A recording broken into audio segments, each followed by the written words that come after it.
My God. But are we live? It says live up top there, so. I know.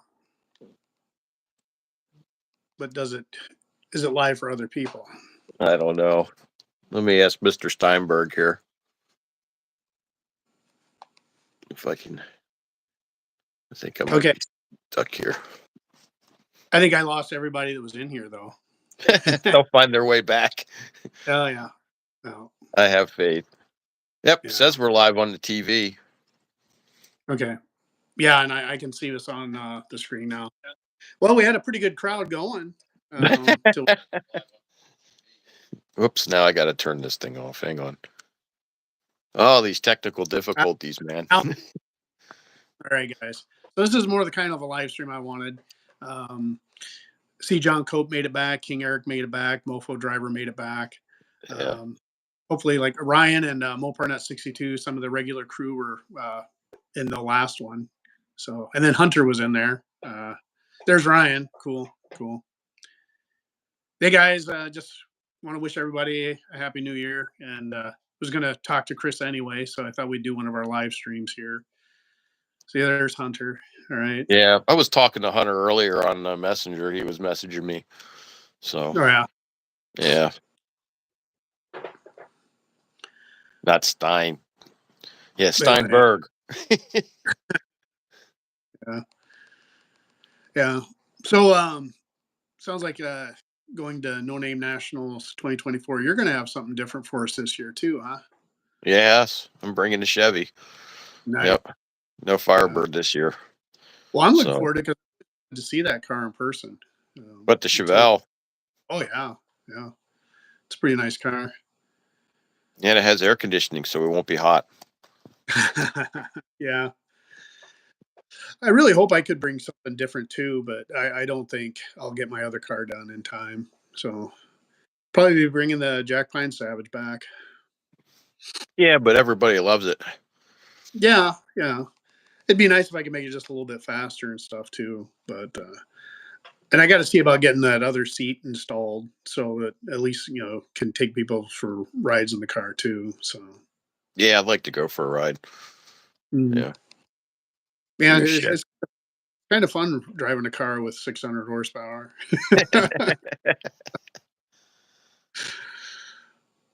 Yeah, so yeah, I got some mufflers that I'm gonna weld to, like just so I can hook them up to the headers so that I can drive it around my cul-de-sac without pissing everybody off. Because the car so I mean, technically it's a antique car in Minnesota, so I could drive it on the street.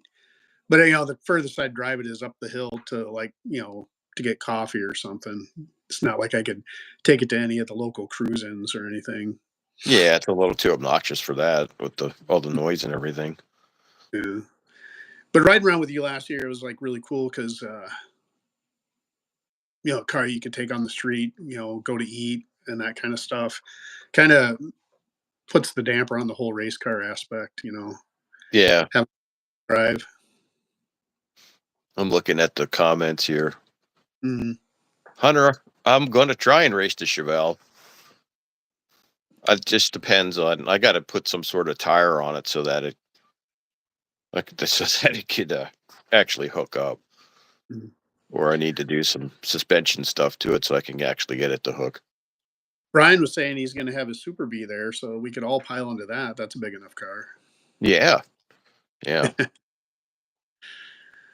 I hope he gets that Super Bee done. Yeah, I like the Super Bee.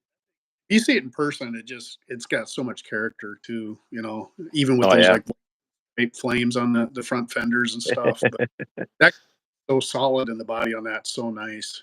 I mean, just as it is with that Traeger's, the way he's got it set up, that's a super cool car. Hey, Dakota's here. All right. I thought I saw on John's live stream that Dakota was saying that those guys might not go to No Name Nationals next year because it's such a long drive. Hunter was saying that he he starts a new job, so he doesn't know what's up with his vacation. Yeah, that's a So, big and Dakota's been playing with aluminum heads for his Trans Am. nice. That's gonna be So, fun. Yeah. So yeah, we did actually just get a little dusting of snow last night, enough to where I could just scrape it off my driveway before it melted off. But it wasn't yeah. much stuff. It's been a crazy winter here. It's been like pretty warm actually.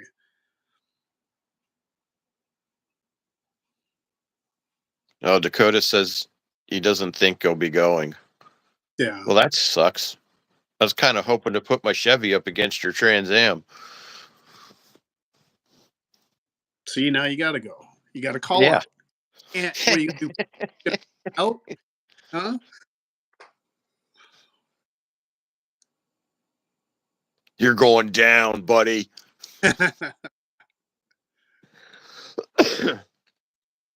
Adam's saying he might have his duster done in time to go. That'd be sweet. That would be cool too. Yeah.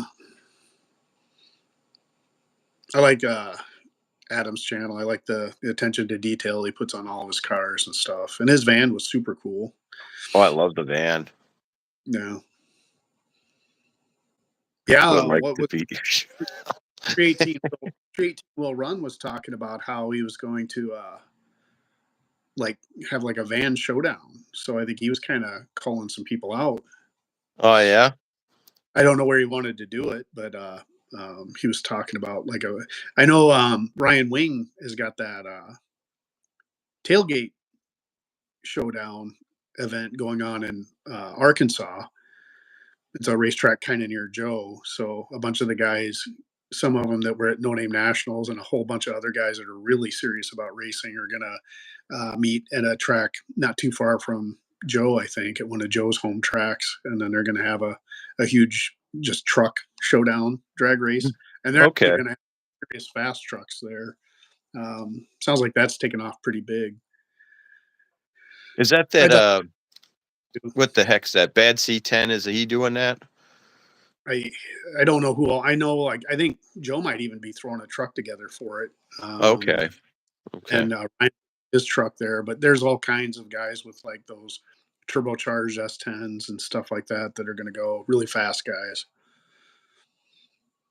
Cool. Because at first they kind of invited me because I have my truck, and we were talking about putting the 440 in it. But I'm like, dude, that's granny Yeah, gear. that's kind of that's a little far off just to go slamming it together real quick. Well, I mean that, and it's not going to be a race truck by any means. It Mm-mm. should be fun. It should make the right noises, and you know. But yeah, it's like it's not going to be a race truck.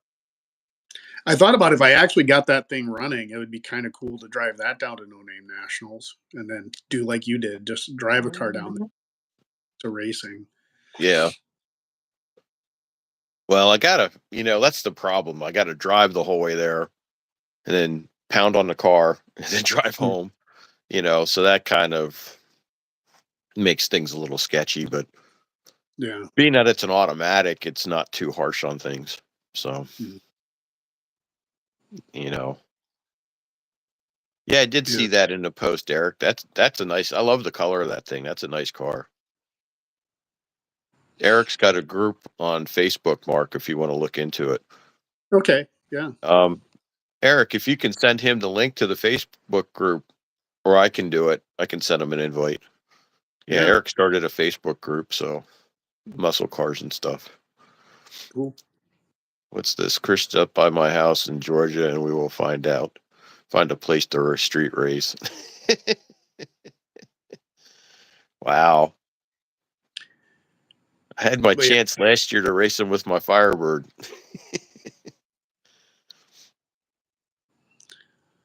you would have crushed his spirit though if you would have just beat him right away. Well, and that's what I told him. I didn't want to hurt his feelings. I don't know what that bird will run. I'd like to get that up to the track this year if possible. Mm. I'm trying It's to. amazing how that thing drives. I mean, like you said, the only thing he did was a aluminum 4-barrel intake manifold on it, and carb and dual exhaust. That car just wanted to come back. It just wanted to be back on. Just happy to be be out there. Oh, I Said, I'll know. do It just wants to live. yeah, I'll do whatever you want. You're taking good care of me. I want to get a posi unit for it. So I think Yeah. that's probably going to be one of the next things I'd like to do. And I could get one through Summit. I mean, it's like $500 or $600, but it's Chris going to be worthwhile. Sure Grips, not Posi. Safety Track. That's Pontiac's name for it. That's what they called them. Yeah, it's funny how every make had a different name for them. No, Dakota, I didn't have it at the track yet. I want to take it to the track this year, but I want to put a posi unit in it. What kind of gears would you want in there, though? It's got 323s in it, so I'm just gonna put a carrier in it and leave the gears in it. That's in it. Yeah, I'm not messing with the gears. I'm just gonna swap the carriers out. Not even going to slip a little 355 in there. I don't know if it would. If you drive the car a long distance, it's perfect the way it is. Yeah. Yeah, I was just gonna leave it. I like the gears that are in it, and it pulls really hard with those gears in it. And I'm not. Me and Marty had it out the other night, and I freaking dropped the hammer on it. And he's like, "Why does this car pull so hard?" I said, "Dude, I don't know. I don't know why it runs so good." Back in the day, like sometimes guys would just have a car that ran like a scalded dog. Just no reason. Just works. The guys at the factory that day were happy. Yeah, they did something special. Let's just do something a little special to this one as it goes out the door. Because you always hear those guys, 383 road runners are fast, but then you see 10 of them that aren't. Well, yeah, you see ones that'll run like 14 flat, and then you see ones that barely get in, barely crack into the 14s, or run 15 and a half or something like that. It's crazy how stuff just works like that. That car does run good. I have no intention of messing with the engine on that car. Much as I'd love to play with it, I can't bring myself to do it. No, you gotta just, like I said, you just need more cars, one for each thing. Need the driver that you can take out and you can just drive around all the time. And then it's kind of nice to have a hot rod. And that's why I'm not too worried about like the amount of horsepower that the Belvedere engine is going to make. The hardest part for me will be deciding what gear I want to put in that. It's got the 30-inch tall tires in the back, and it's going to be a pretty streetable engine. So I'd like to be able to drive it from my house to the fairgrounds in St. Paul, and for people that's about like a 30-minute drive for me. Well, 355s would probably work pretty good because you got to figure with that blower, you're going to be making all kinds of torque with that thing. Yeah. And with the 30-inch tall tire, that should work pretty good. That's the beauty of the 8 3/4 as opposed to a Dana, is you just change the center chunk. Yeah, you just yank it out and shove another one in. I got the same axles that the actual. Well, no, it makes sense. I was gonna say the axles are different length, but I'm like, it's got the same spline as the jack bind's 8 3/4. So it's just a matter of changing the pumpkin. Yeah, swapping it around. Get like a 456, and then have like a 355, and then I've got like 355, 430, 456. That I can swap between the two cars. Yeah. It's this. You had it at the track at the No Names, and you didn't want to get beat by a 19-year-old in his rusty old junker. Oh, boy. You're all right, Dakota. What a ball buster. Yeah. Both him and Hunter are fun. Yeah. I like giving Hunter shit. You guys need to come next year. You need to figure it out. So now I got the hood for the Chevelle. Nice. So now I'm trying to figure out wheels. Tell the people in the chat what your plans are for your Chevelle. No, I'm kind of keeping that under my lid right now. I'm going to do a video on that here at the beginning of the year. So about some of the changes I have in mind for that. So I want to see if it fits first before I do any work. Because it's a real old piece. I mean, it's probably from back in the 70s. So it's not like a new piece of glass. It's really old. So it's real wavy. It it looks like something from back in the day. So but I want to make sure everything fits up and it's going to fit okay on the car and everything before I go sanding it down and messing with it and everything else. So hey, Dizzy, is he? Yeah, because you're probably in a big hurry to paint again, right, Chris? Bodywork and paint. yeah, tell me about it. I just got done doing that. Now it starts all over again. At least it's one piece. It's not a whole car. So just do like me, send it off to someone else. I can't afford that, unfortunately. I'm trying to save money, put money back. I'd like to put a different set of wheels on it, and I'm not sure what I'm going to do yet. I've been looking around. I'm not sure what combination I want to go with and stuff. So, and finding Kragers is like, it's like hen's teeth, and then they're so expensive. I just can't justify buying a set of Kragers, unfortunately. So I don't know what I'm going to do. I'll figure something out, one step at a time. So, I got the wheel stuff figured out. did you? The wheels that I had planned on for the car were the M&H drag radials, and it's the biggest size that they have. Mm-hmm. Were like $525 a piece last year, so I'm sure they're like probably $600 now. Yeah, since we're building back better, they probably are a little bit more expensive. So, but that is the ultimate goal, is to get those wheels on there, because I kind of wanted to have like a dichotomy. I wanted the Jack Pine on slicks with super stock springs, and then this car would have the cow tracks with drag radials. Mm-hmm. So I thought it'd be kind of fun to have like I was thinking about doing like a gizmo car on the Belvedere, like having like the delay box and trans brake and everything in that car. Oh, okay. But it all depends. The main thing is just get it off to paint, and then get it running. That's first, so it'll get the bare bones of whatever it needs. Did you send it off to paint yet, Mark, or you still waiting?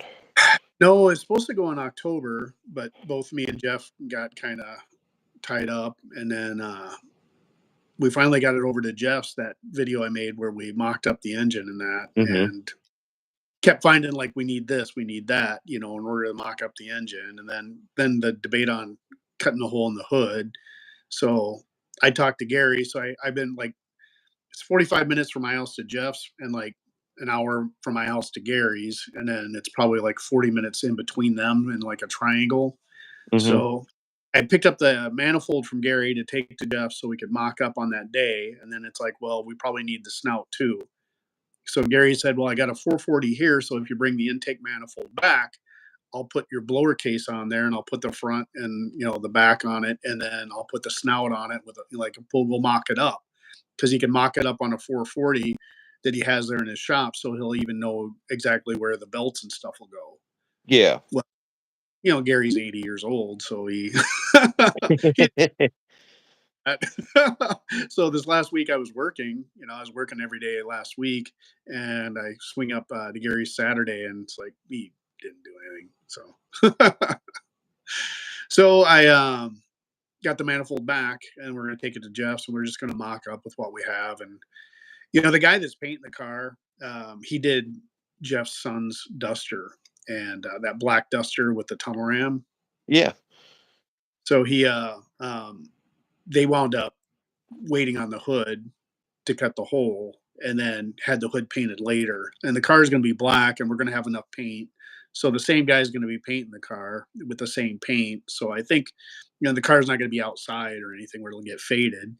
So just maybe wait and like cut and buff it all together once we get the hood and stuff straightened out. But so the hood might go later, and then it's do I want to get a fiberglass hood? I kind of like the idea of leaving the steel hood on there because I've already got a car with a liftoff fiberglass hood. It'd be kind of nice to have one that you could kind of raise with the.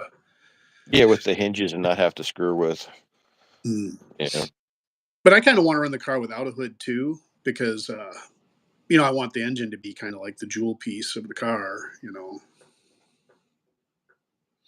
You still So thinking of doing the inside of the engine compartment nobody metallic like red? Nobody nobody like likes that idea. for the people in the chat, if what I had talked about doing to my Belvedere is was going to paint the engine bay like bass boat metallic with like candy brandy wine color. The whole car, everything is black, black, black, black, black. But then driving around without the hood, and then inside the inside fender wells were going to be, like crazy 1970s metallic and stuff. So that way, when you looked at the engine, it's like boom. And then I could put the black hood. When you shut the hood, it's just an all black car again. But a lot of people didn't like the idea of the boat metallic. I like the idea of it, but Yeah. hey, well, I'm trying to go through the comments here. Yeah. Ryan asked me what size engine's in the Chevelle.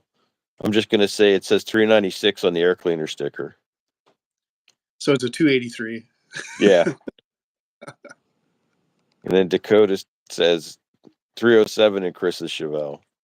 Yeah. Well, that's and then he says it's a big block, but it's a stock smogger that burns oil. Wow. Well, you got a 396. That's not a lie. I do.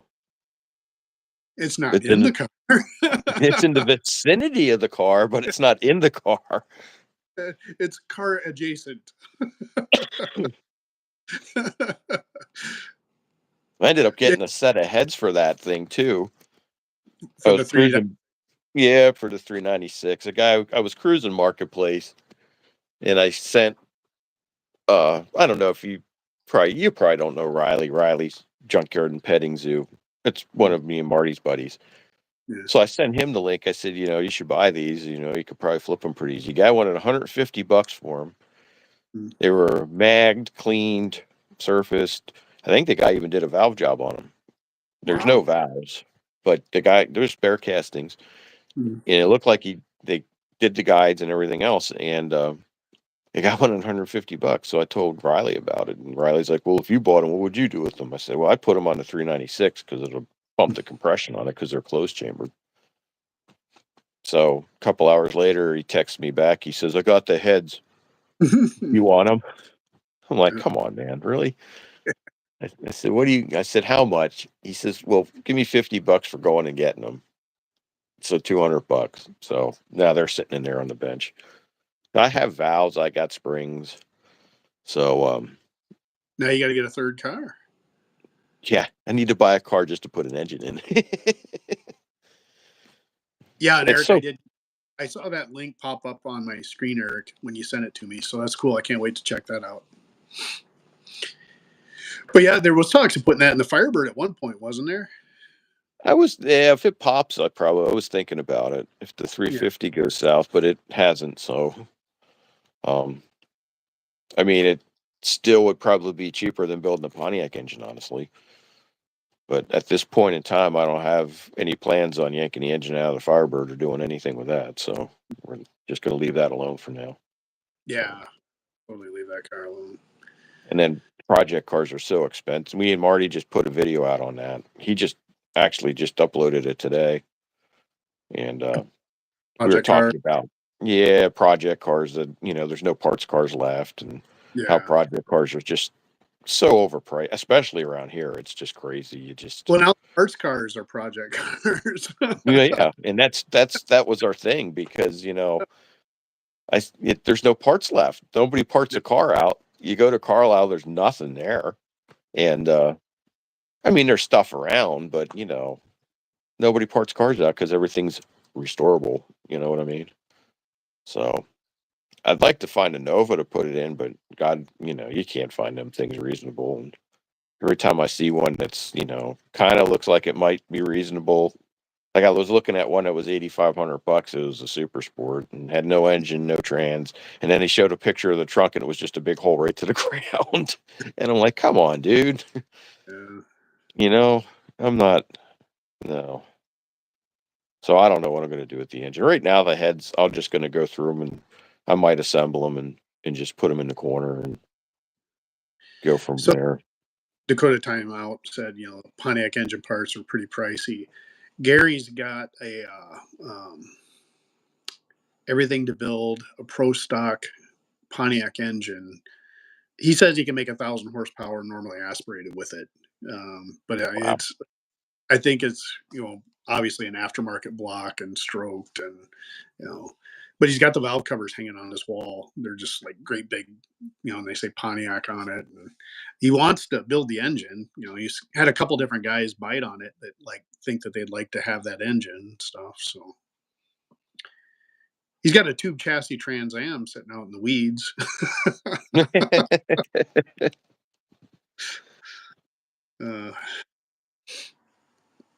It's like, let's build Dakota wants to know how much. for the pro stock engine. Yeah.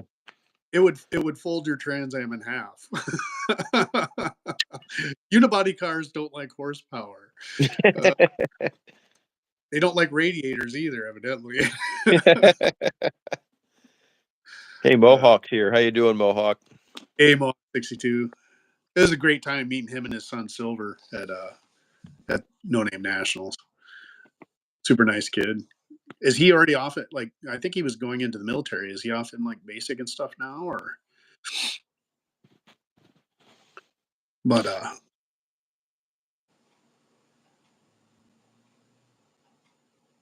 something else going on in the chat too there. But yeah. Yeah. But yeah, Gary's got all kinds of fun stuff. He's got his old rear engine dragster chassis out there. He's got that really cool step side, or no, just a short box red Dodge tin grill. It's got wheels on it, and he mini tubbed it and stuff. So it's got great big daisies with meats on the back, and it's lowered and it's red, and it's got a topper on it. And I thought I was going to buy that truck at one point, but man, it's sat so long, it's got so much rust that it's still good, but when you get underneath, it's like Just been sitting with the moisture under it too long and stuff. And I figured it's kind of, you don't really want a short box truck to use as a tow vehicle. I don't think, at least not long distance. You going to try and get your truck done this year, Mark? Yeah. As soon as Ryan heats his shop. No. Just kidding, Ryan. Actually, I still got to get over to Ryan's. I got a bunch of junk over there that I got to clean up for him. And then I do want to get that truck inside. Might have to take it down to Mankato just it's sat this last full year out in the winter and stuff. And this year it's not too bad, but it'd be nice to at least get it in so it's not decaying even worse. But the thing is, I can go right over to Ryan's right now and fire that truck up and it would just start right up. The battery's never even gone dead on it. It just, it's like your Firebird. It just wants to live, It just wants to go. But I made that one video of me driving it, and you could see all the blow by, coming out of the exhaust and stuff. It probably needs rings and stuff, and probably because the rear main went out, the oil got low, wore the rings out, But it runs smooth, and when I'm driving it, I'm like, man, this thing shifts nice. It just runs like a top. I just wish that 318 was in a little bit better shape. No, just throw some oil in the bed and just run the hell out of it. It'll probably just run and run and run. You know what? That's just how those cars were. Oh, Ryan said the shop has heat, just not insulated yet. But yeah, no, I've got the engine mounts that I got from Transdapt, and I've got the bell housing, the big block bell housing. So I'd have to get a clutch. That's the only thing I'd be missing to complete it. Um, just all I got left to do is put the gaskets and put like the timing chain cover, water pump back on, and then the intake. Paint the engine, and it's back together. So I got no excuse to not have the engine running yet, Yeah. other than just. But that's like I was talking about that triangle. Everybody's like an hour away from me. Ryan's, he's about 25 miles south, so it's a bit of a drive down there to see him. It's almost the same distance for me to go see Ryan as it is for me to go see Jeff, as it is for me to go see Gary. Just- and then you got to get motivated. And then I work nights, so sometimes I don't start thinking about doing stuff till about 5, 6 o'clock at night. Yeah, when everybody's like saying, I want to go inside and chill out. Hard to do anything tonight because I'm going to be going to bed, and you don't want to be. Yeah. I where I could work on stuff, that'd be nice. Like my truck's too big for me to bring home.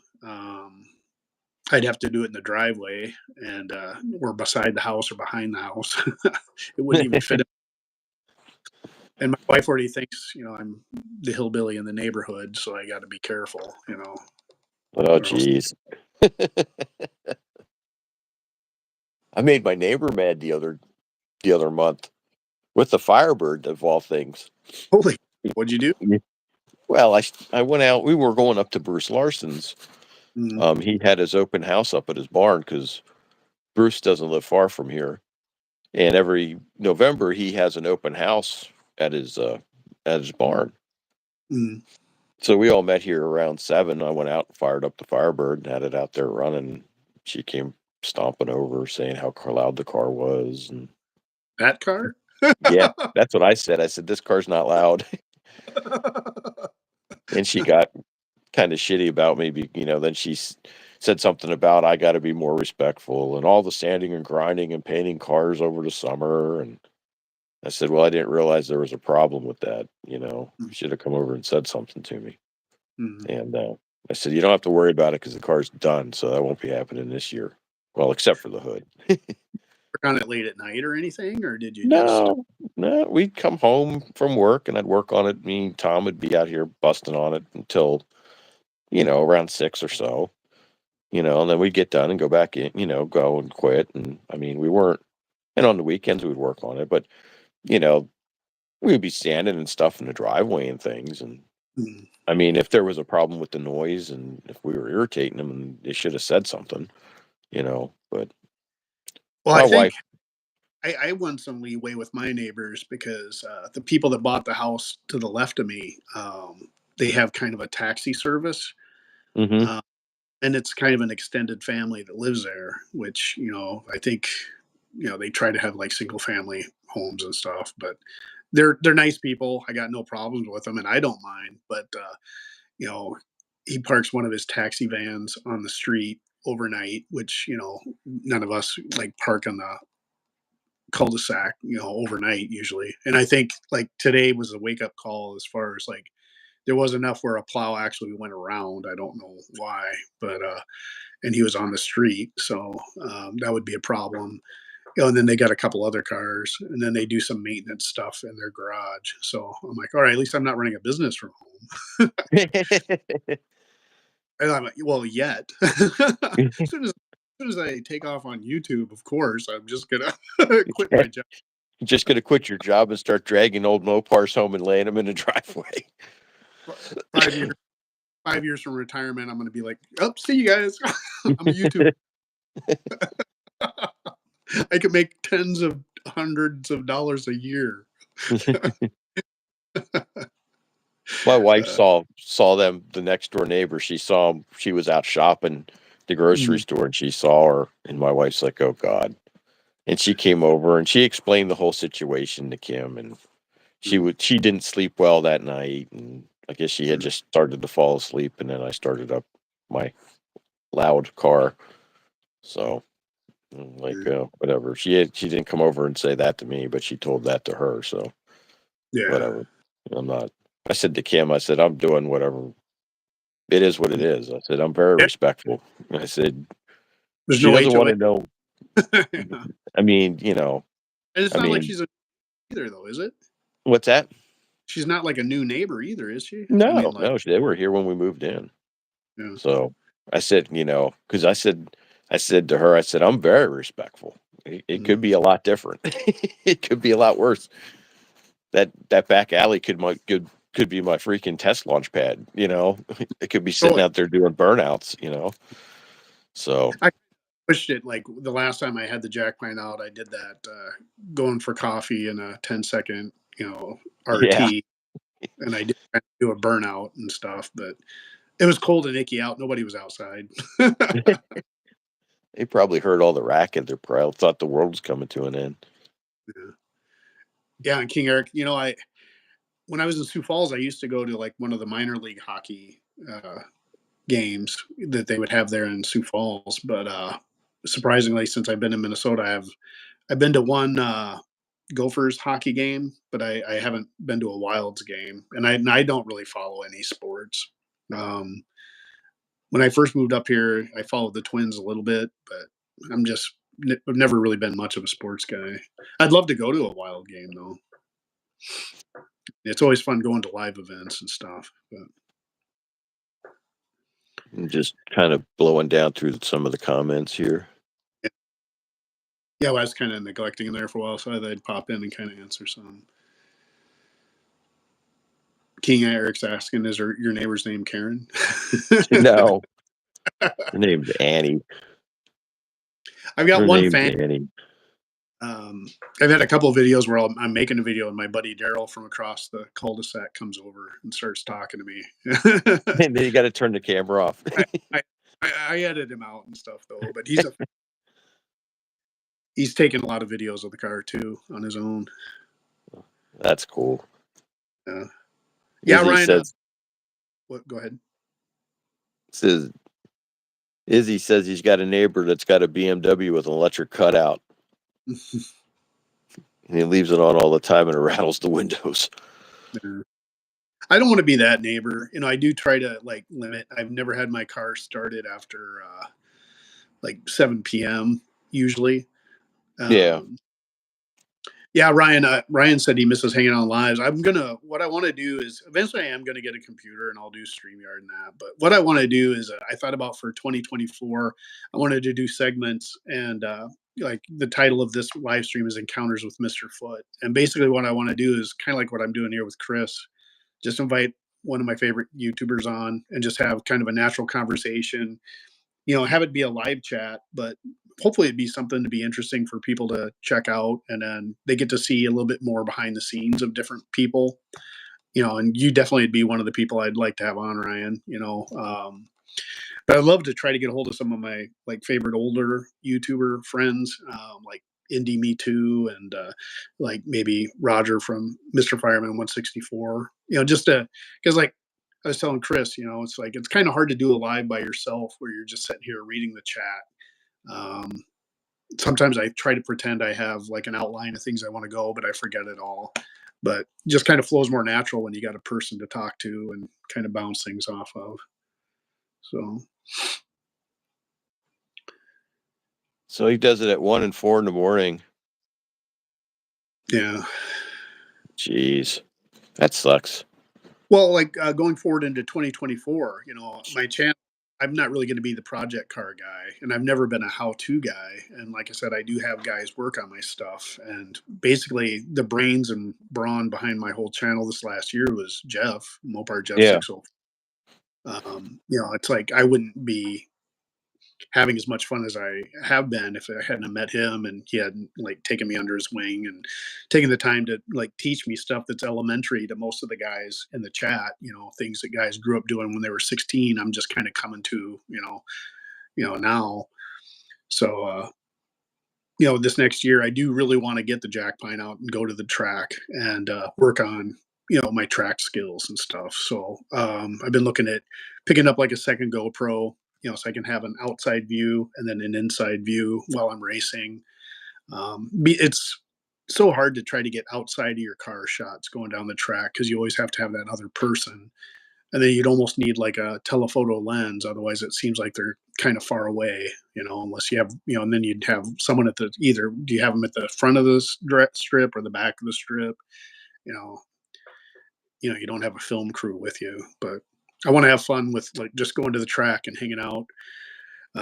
Another thing too is like the guys that built the Jack Pine, the brothers.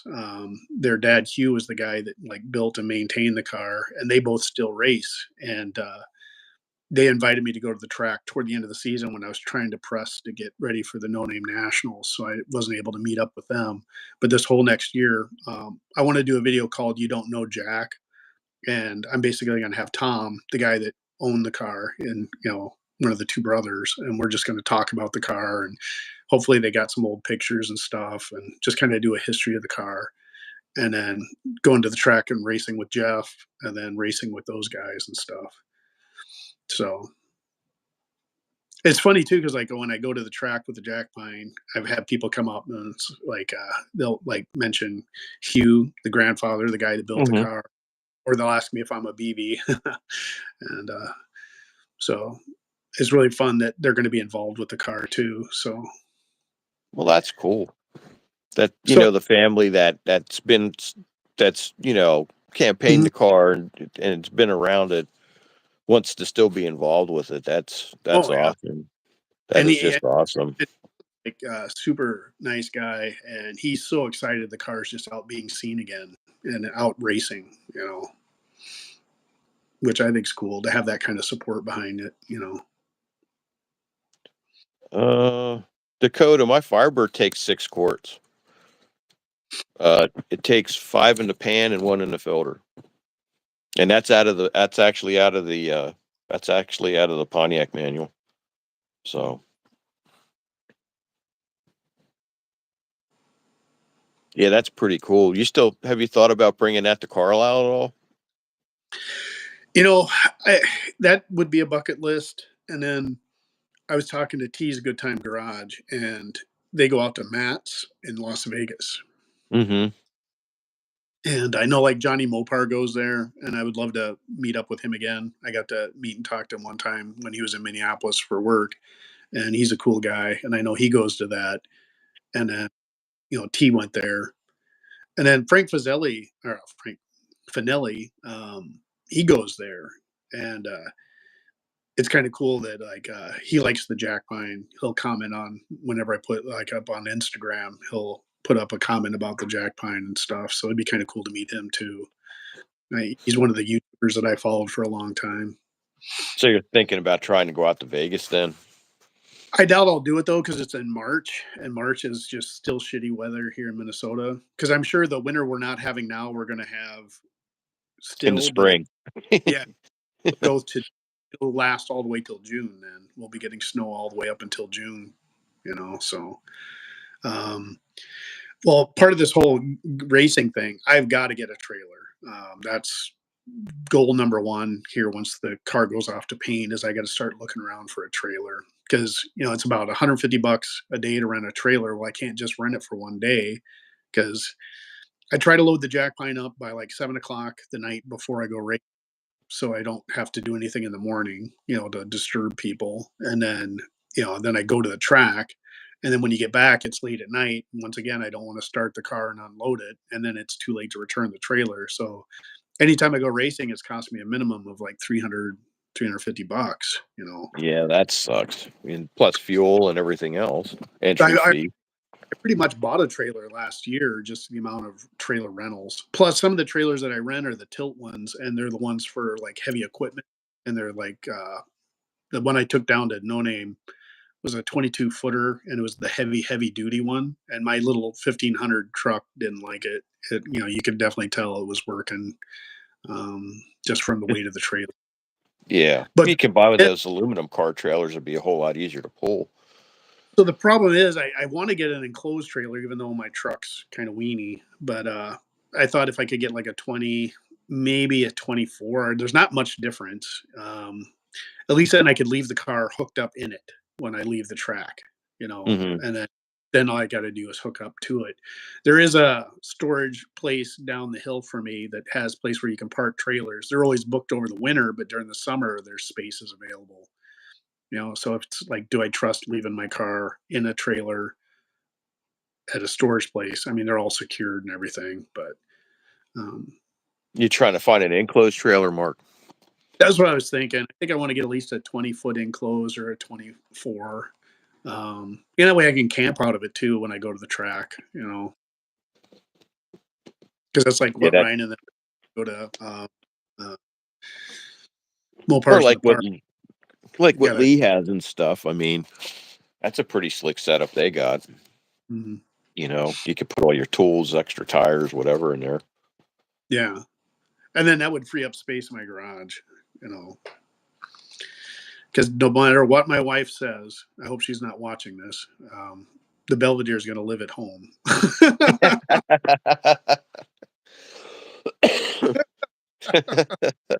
You checking to make sure she's not sneaking around there somewhere? I'm pretty sure it's at work, but if I get choked out here in a minute, I'm putting my foot down until she says no, and then I'll have to. And then you'll have to take it somewhere else. Yeah.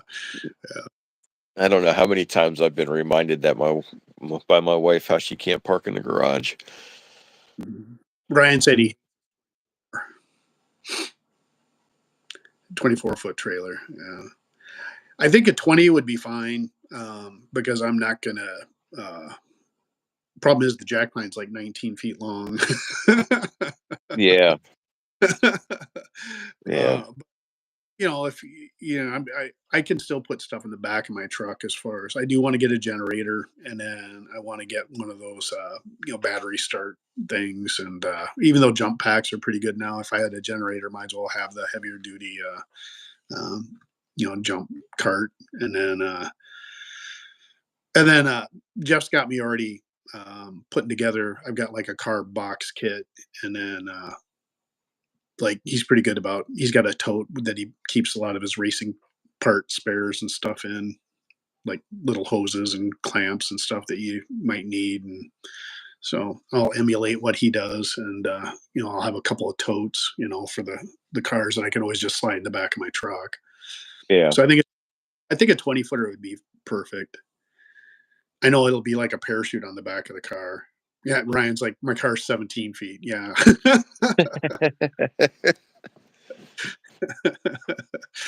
Yeah. But I would want to paint it up inside, make it nice and kind of clean. It'd be kind of fun. It'd be another video I could do, like pimping out my trailer kind of thing. Put all kinds of cabinets in it.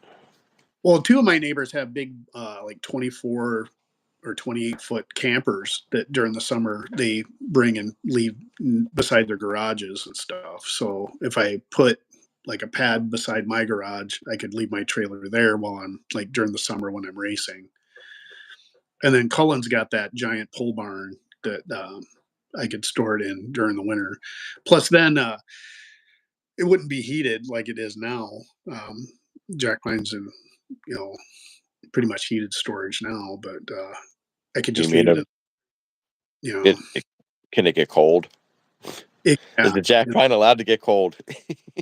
I did for years, Oh, So did it?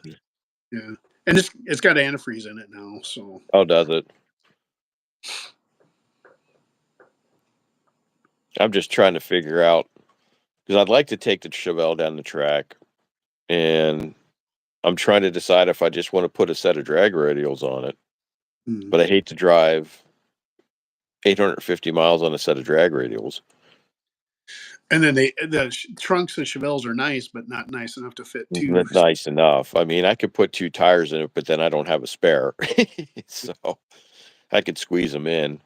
I was looking at the Nittos. The Nittos look like they were like probably the most better of the drag tires to actually drive on, because you can drive a little bit in the rain with them and stuff. But they So don't, I'm not, is from what I've heard. they're not that good at the track.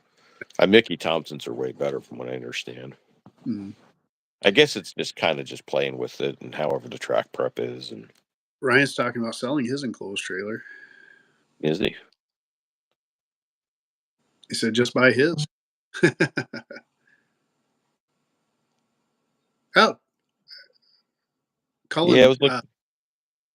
I thought he was in the chat. My friend Cullen, the guy that put the engine in the Jack Pine 111 Customs, he's out by like Mankato. He just sent me a link to a trailer or something. I'd have to leave the live to see what he sent me, but he's like, you should put the Jack Pine on this. It might. He always sends me pretty cool stuff. M&H cheater slicks. Yeah, I was looking at those too. I was looking at their drag radials also, but they Like don't I have. said, the M&Hs that I want for my car are $525 a piece. Yeah, they're not. They are not reasonable. I was looking at the M&Hs, and then I was looking at the prices on them, and I was like, "Oh, Yeah, yeah, that's not going to work." so I bought the cheap $300 a piece slicks.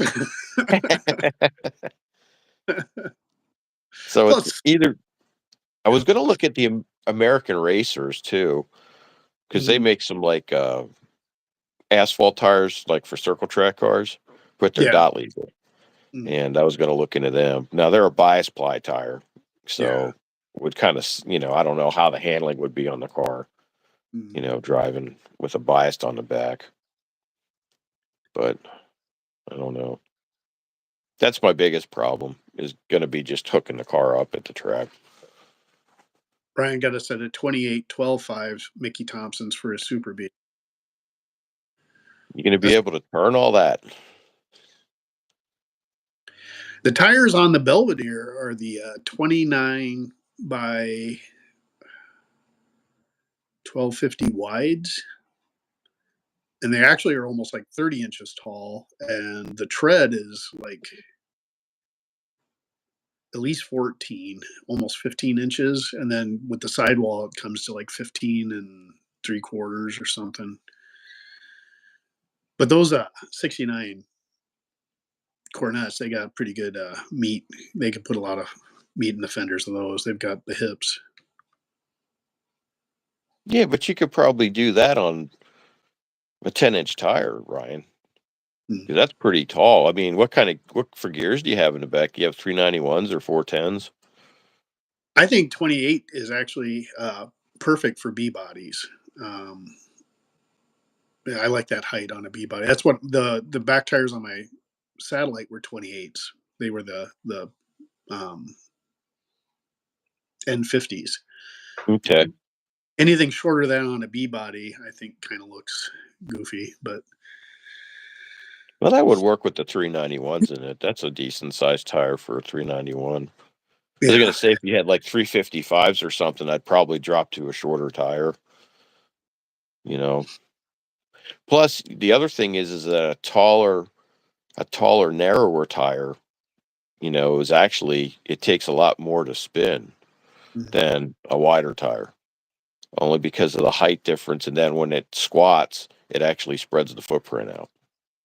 So, so I was like when I was putting the jack pine away, one of the things I noticed is I thought I had 29 nines on the jack pine.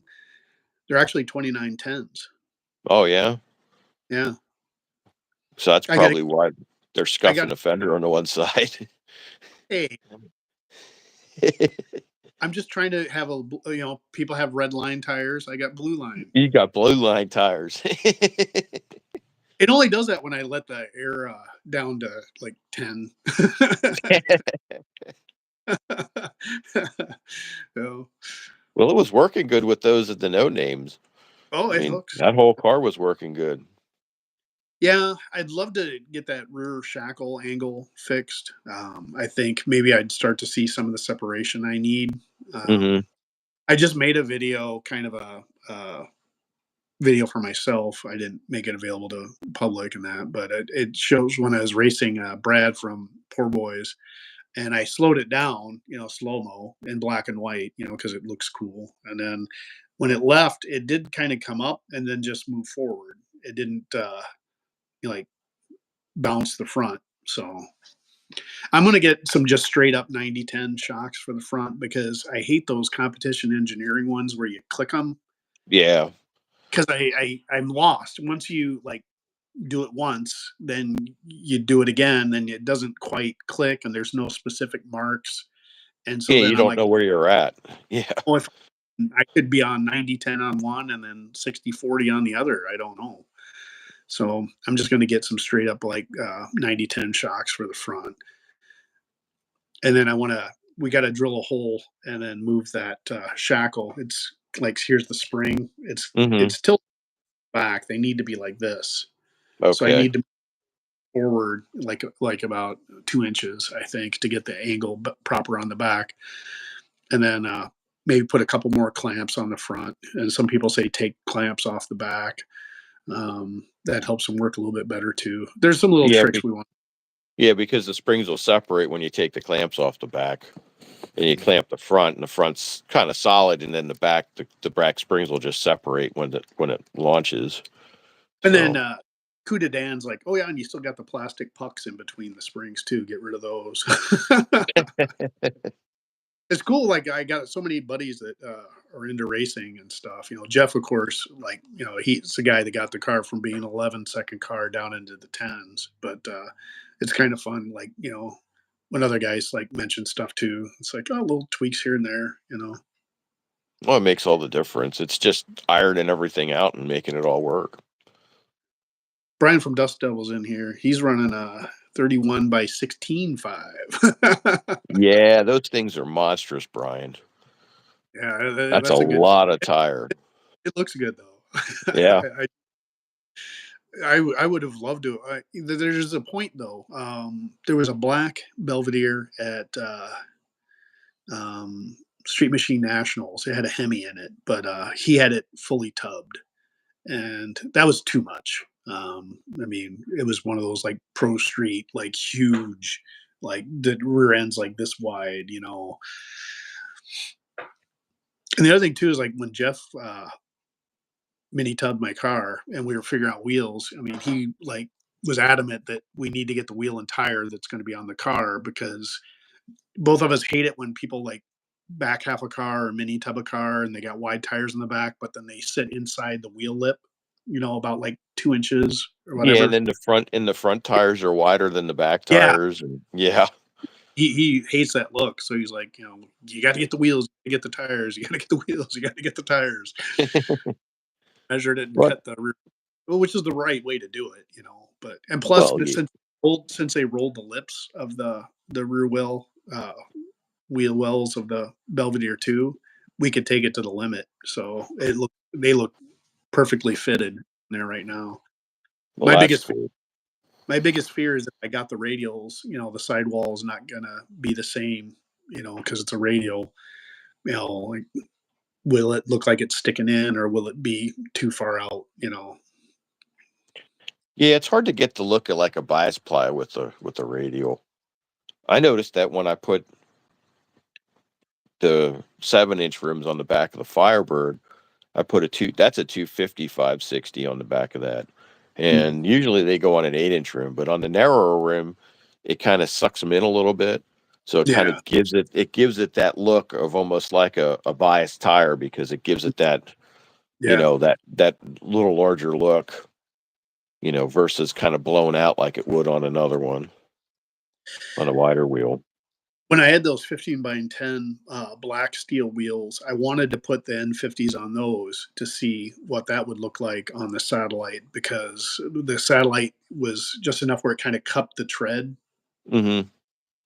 because it was on 15 by 8s. Yeah. Fit perfect and didn't rub on the satellite, but I was afraid if I put the 15 by 10s, it would come out enough to where it would rub. But You the had, tire would have looked better, and I would have had the deep dish look that I love. oh yeah, yeah. You My had what favorite pro tracks on that, didn't you? Yeah, I love the Yeah. looks of that.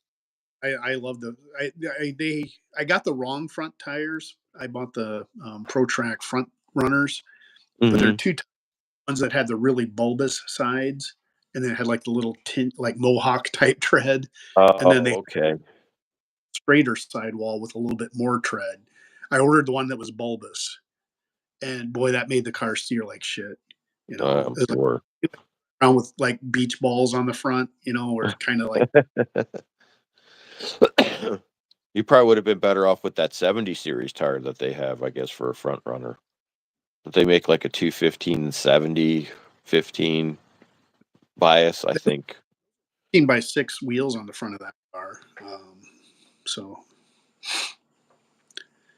uh, I like the That's big what and the big and skinny look.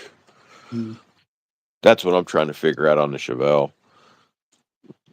I'm trying to figure out what wheels I want to go with. Um, I've been looking at slots, aluminum slots. see, that's just Yeah. it. If it's going 15x10, you can do slots. Hmm. But once you Actually, it was, start 12s, you know, like shit. And, you know, okay, back in the day when I was a kid, there were 3 wheels. yeah, Slots, you had the Keystone Classics, and you had Kragers. figured. And I hated slots back then. I'm like, yeah, you know, it's like Kragers are nothing, you know. And there's certain cars I do think Keystone Classics look good on. Um, the problem with those is they do look so much like the Magnum wheel, you know, the like the Buick wheel and Yeah, the wheel yeah. that all wheels look. You know, they're just enough different where they're not, but you know, because of that painted black on them, they do kind of, you know. But It yeah, depends but on how much money I'm going to have because I was looking at U.S. mags because they're just so much cheaper than Kreger's. mhm, Um, and I was looking at it. They make a 15x9 that's got a 5-inch back spacing, and mhm, that would fit right under the Chevelle. And I could probably run a 275/60 and not yeah, have any rub issues or anything like that. And then my other thought is just buy two 15.6 Kragers and throw them on the front, and then mhm, just get two 15x8 Steelies and put on the back, yeah. and just run it around with like that. I'm going to the drag strip look. So Johnny Mopar joined the chat. I I see that. mentioned you must have had your ears ringing. It's talking. You guys go to Matt's and how T's Good Time Garage told me I need to try to get out there. That'd be awesome. I'd love to try to do that. But you're talking about the black steel wheels in the back with chrome in the front. I had some pictures early on when I first got my drag radials mounted on those 15x10s. They rubbed on the satellite, but I had pictures of those wheels on the back of the satellite, and it was perfect, except it rubbed. But it had the deep dish black wheel. It was perfect, but you know I couldn't drive on them. And then I Yeah. had the 15-inch magnums up the front, which are chrome, and I loved that look. I was like, you know, man, the skinny front, you know, chrome tire and the black wheel in the back. So I'm kind of leaning towards that because that would probably be the least expensive way to go for me. Mm. That I just got to dig up two 15.6 Kragers, and you know Hey, that might be a problem just finding them. really hoping Smoke Wrench Garage makes it to No Name this next year. He's one of the guys I was really looking forward to meeting. Hmm. He's got that. I don't know if it's a dart sport that he drag races or it's a duster. Okay. Yeah. Yeah, Johnny said Matt's is pretty awesome. When I had those drag rails before I sold them, we had them on the back of the Belvedere, and they looked right. You know, be black to have black steel wheels, you know, on the back with chrome in the front. That would be a killer look. I might, when I get rich, I might have a guy make me a set of 15x12 steels that are like the 5.5-inch backspace, like I've got. So Yeah, so you can get the right offset on it. Yeah, the steel wheels would be one way to go, and then, I don't know. First mm, things first, let's get the hood figured out, and then we'll roll from there. that that's going to be the attitude right there. Yeah, That's good. yeah. The hood's got to work before the rest of it works. And then So the back part of the hood, you know how it has and then that part you're going to have to do like in lace or something. Part of the hood too. I don't know if we'll go that far, but If I go metallic, you got to do this. You got to do the we're gonna simulate the striping that's on it though, the Oh, black. So we're gonna take pictures of that so we can do that in blue. And I thought about doing that in lace, or I might do it in bass boat. I don't know. We'll see. So we each get to pick one thing on the other guy's car.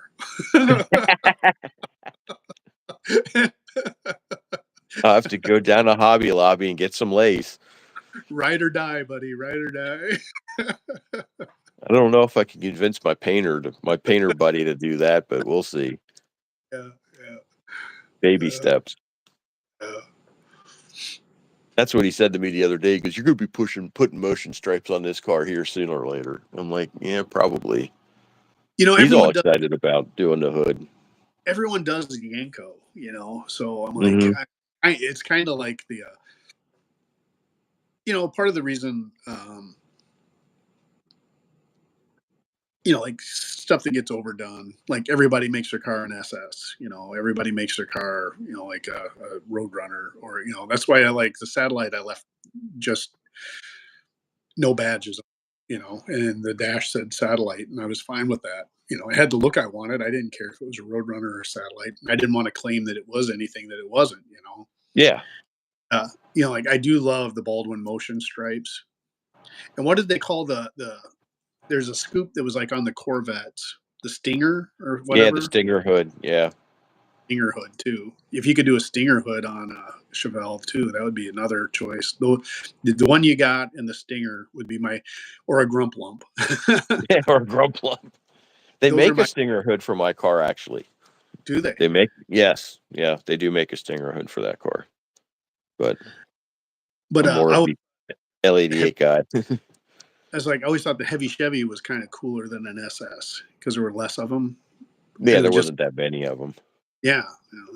And I always thought that was cool, heavy Chevy, Yeah, I'm hoping this hood fits. It's hard to say because, like I said, it's old. It's been around the block a little bit, which is fine. I mean, I don't have a problem with that at all. Because that just goes along with the look. That's what just makes it cool. Because it's just it's vintage. Well, I've got to figure out too if we're going to wait on the hood too. I do want to do that hood treatment like is on that Henry J. I put it toward the end of one of my videos where Gary made with metal. You cut the hole for the hood, and then you make sort of like a cowl on the side. It's open, for the blower to stick out, but like on the sides of the blower, it'll come up and then kind of come back, and then the cowl's just below the back of the scoop. Okay. It's kind of hard to explain, but I think that would look cool because everyone like has blowers sticking out of their hood. Everyone does. Yeah. But you know how everyone has blowers sticking out of their Well, hood. yeah. They're just everybody's got a blower. So that would be like the kind of like just that one little extra thing that I think would kind of add to the car. Because I've seen a couple black 63s, and then I think I've seen at least two other like online of ones with blowers and stuff. One's he's in for B bodies only, and he's got like a blown Hemi in his car, and that's a badass car. But he's got like modern race wheels on it, and you know, I got things I want to do to make mine like different, But Mm-hmm. so well, you're running Kragers on that, aren't you? Oh yeah, yeah. You're putting Krager SSs on that. It's got That'll the look Craig, cool. and then I got a set of Ryan skinnies that I borrowed just to make the car a roller. I've got to buy the fronts yet, so. But I also want to get some like Bogart racing wheels. I don't know if they still do or not. You don't know who's still in business now after this last economy year. But Yeah. they make a replica of the SSTs. Oh no! Oh really? Look just like the Krager SSTs, the lightweight race wheel. They call them the Bogart bolted fly. Oh yeah. And if I could get a set of those, like Ryan had those anodized slot wheels, it'd be kind of cool to maybe like get a set of those anodized, like gold or something, and then put the slicks on that, with the drag tire in the front, and then have the Kragers with the drag radial, and so that I could drive it around with the Kragers in town, and then I would have a lighter weight wheel at the track, Mm-hmm. and that way, if I did do a drag or drive, I'd still suck driving on drag radials, but It's better than street radials anyways, so at least my only it gives you a fighting chance. to buy some big ass Hoosiers, like the Pro Street. I just don't like the Pro Street tires, that you can get for wide wheels. You know that's I don't miss the '80s Pro Street phase, where everything was kind of like pastel colors and like Oh paint, God. and everything was super tubbed, but they Yeah. weren't, Uh, you they were know, just fairground cruisers. cars. But like up into that, I posted a link to a guy who's got a channel. He's taken off pretty good. 70 Street Freak, I think, is the name of his channel. He's got that blue Nova that's a Yes, gasser. I Got the subscribe to him. Yes. gas car. That That is car, awesome. It is awesome. I'm like, dude, I saw that like car, and I'm like, I'm in. We put that blower on that 350 and started it up on the floor Yeah, the other day. yeah, I was like, damn, man. it's gonna do good, and boy, you don't know how I keep thinking about making my car a gasser, the Belvedere. You Oh know, yeah. I'm kind of like, I'm doing the fender well headers, and I'm like, I'll leave it as it is now because it's cheap. Yeah. But Yeah. once I run it, there will be thoughts of like next level, like making it a gasser, because there's that Brewer City Gassers out of Wisconsin here. They're a group of guys that go around, and I think they even get kind of paid to go to tracks and stuff. But anyway, the whole thing is they just take their old gassers out and run them. I did a video of their. They do it every year. It's called something, but they do it at Rock Falls. Fallout is what they call it, I think, because it's in the fall, and Rock Falls, so they call it Fallout. I don't know, but I was mad because you can have any car there up to 1966.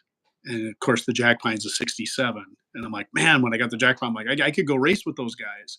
Oh, I'm like, shit, they cut off 67. So I'm like, or 66. But anyway, yeah, with the belt, we got a those, group here called the East Coast Gassers, and yeah, they tour around and do stuff. So that would be cool though to put a straight axle under it. yeah, you know. But yeah, like I look at his Nova, and I'm like, that thing is sweet. It is cool. I stumbled upon him when he was talking. I guess it when something popped up, and it was him putting a blower on a stock 350. Well, I Yeah. didn't know he was going to start it up on the floor or on his little cradle.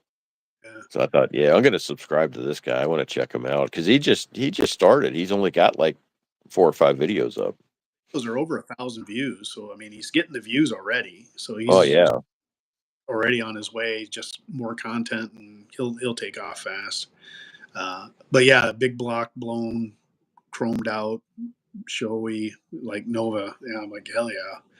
He wants to do dragon drives with it, is what he said in his last video. So he is going to have to oh do yeah. something, to make it a little bit more race. But then at the same time, he doesn't want it to be so much where it's just a straight race car.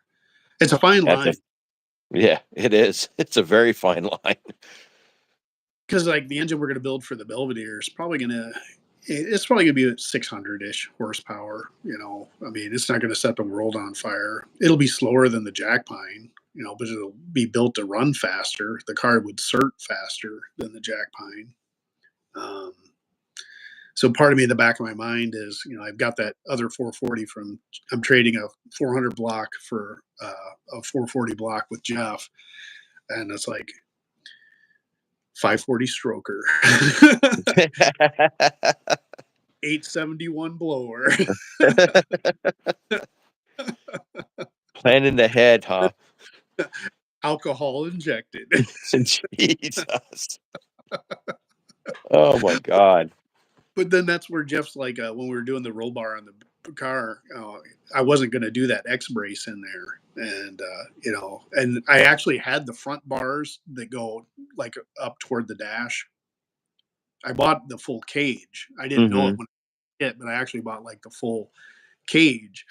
Well, then you'd have to like start really monkeying around, and I'm like, nah, the car. I'm like, I never want to run faster than. And even Jeff said, you don't want a car that runs like once you cross the into the nines, because then shit gets expensive fast. Because you constantly have to have all your certifications and all Yeah, you everything. gotta update everything and chassis certs, and you gotta get your license, and you So I'm gotta like, get that every year. don't bother with the front bars or the front head bar along the windshield, or anything like that. And then it's like 540, 1,000 horsepower. I I know a guy, he has a 70 Chevelle, and, he runs it runs 10.5, I mean, a 10.5 tire. It Yeah. runs 850 in a quarter mile. So he's got a parachute on it and everything. It's naturally aspirated. It's a steel car. It's not tubbed. But, Wow. I asked him, I said, you know, I saw him a while ago and I said to him, I said, you still running the Chevelle? He's like, no. He says, I'm actually detuning it so I can put it on the street and drive it on the street more. He says, the racing stuff's cool. He says, but it is so expensive Mhm. with fuel and driving and, and like you said, you got to change your seatbelts every 2 years. You got to get the change certified every couple years. Your license, you got to update that, and all that shit adds up. So, and I guess he just got tired of pissing the money away on it. It's like I ran 850. I'm good. you know, I went that fast. So, Well, on paper, the Belvedere is going to be, ironically, the street car. I mean, yeah. a blower so it can run on pump gas.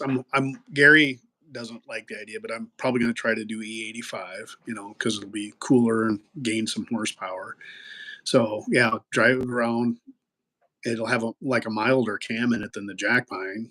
So Yeah. well, it should drive pretty nice as long as I keep it cool. And like you said, if I had a gear chunk where I could throw in like a 355 or something like that, I could do drag and drive stuff. I wouldn't be setting the world on fire, but it'll still be fun. Oh, yeah. Yeah. Just to be And able to drive. that's what it's about, just to be able to drive and have fun with it. I Because as mean, I do, hell, like when I got rid of the satellite, I'm like, shit, now I got nothing to drive. That's where the truck is supposedly supposed to fill that gap too. So I got something to drive. That's a stick shift. yeah.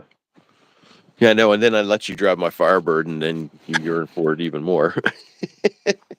You did break my heart because I did think we were trading. You mean I gotta drive it back to the no names again? I thought we were trading there. I was like, what? You're going home? Where's my car at? Damn it! I Here's a get to plane keep. ticket, Chris. But that was actually I was jealous of you the whole weekend because I'm like, man, you got the right car for this event. I would want to go down the track and like you said, but driving all the way to Pennsylvania and back is. Yeah, and being a stick car, that's a little bit, you know, I mean, that was the furthest that car's ever gone since Mhm. I've owned it. And I Yeah. didn't really want to push the issue with trying to, taking it down the track and having issues with it somewhere along the line, that I couldn't get home. Yeah. It was just kind of amazing that it did it. It made it there and back without any Yeah. hassle. So, well, I did burn up a set of tires, so Yeah. on the front. So, Because it was just a little but bit off. yeah, I think the toe was off on it, and then I was having all kinds of problems on the way home with the steering box it was getting really vague on, like, I'd be cruising along and then the car would just like dart off to one side for some reason. And that steering box was just, I had enough. I put a new box in it actually. Yeah, you got Um, your ratio too, didn't you? what's that? You got a tighter ratio too, didn't you? Yeah, I put a 16-1 in it, manual box. Oh my God, it's so much better. I mean, it still steers like a bus, but at least you're not sitting there turning the wheel 400 times to try and get around corners and shit. So now it's a short bus. Yeah. It handles nice. Now I get on the back road. Like when we missed that turn and I was cutting the wheel and we just weren't going around it? Well, you didn't see the turn. Well, no, I didn't see the turn. And then we kind of proceeded to skid almost into the field, but Christ, you weren't even in the car 5 minutes and I almost killed you. I'm surprised you got back in the damn car with me. And for those of you guys, when we were leaving No Name Nationals, you know how that road takes that drastic turn to hook up to the road that goes toward Lambert's, that really sharp curve there. That's the one we're talking about. Hey, Adam, glad you're back. Yeah, what's happening, Adam?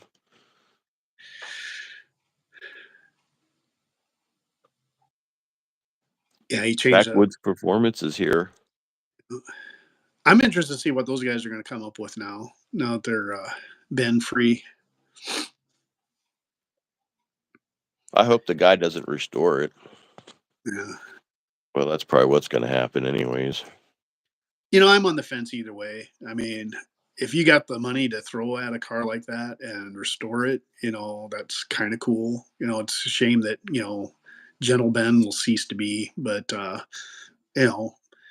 but then, cars and collections, they just sit there, the people Yeah, that really it's a enjoy, waste. take them out on the road and drive them. And, I want to drive my stuff. If I wasn't going to be taking the jack pine to the drag strip, I wouldn't want it. I mean, It's going to be borderline restored. mhm. Speaking of which, Tom, the owner of the jack pine, said he's got the original front metal fenders for the car. Oh yeah. Yeah, he said I could have them, so I don't know. I mean, if he meant he wanted to sell them to me, or if he meant I could actually just have them. Well, you should probably look into it and just grab them. Yeah. That way you got them, Mm-hmm. Are they lettered up at or anything or painted to match or? I don't know. It'd be cool if they were lettered. I'd just hang them in my garage. That'd be. Yeah. I thought about. It's like, okay, everyone's like, oh, like, leave the jack pine alone. But my brain, you guys, any car guy can't not keep daydreaming, about their car. But if I could take that decal off the door and the paint wasn't faded or whatever, and I could find a guy to letter the car up, Like it I'd like, was before. yeah, if that door would look like, you wouldn't see that there was lettering on there. I would like to have it painted on the quarter panel like it was before. That would be cool. And then put something on the front, like the engine size and stuff down on the quarter panel, or on the fender down low, and just kind of look at some period correct cars and kind of make it look more like that. It may not be faded. I mean, if it was kept in the garage, it was probably. I've probably had it in the sun the last last 15 years. Then but then so what do? Start to peel a corner to find out, and then you're screwed. Yeah, yeah. All in That's or you're kind not. of, it's kind of That was you're rolling the dice, unfortunately, because you don't know. too. So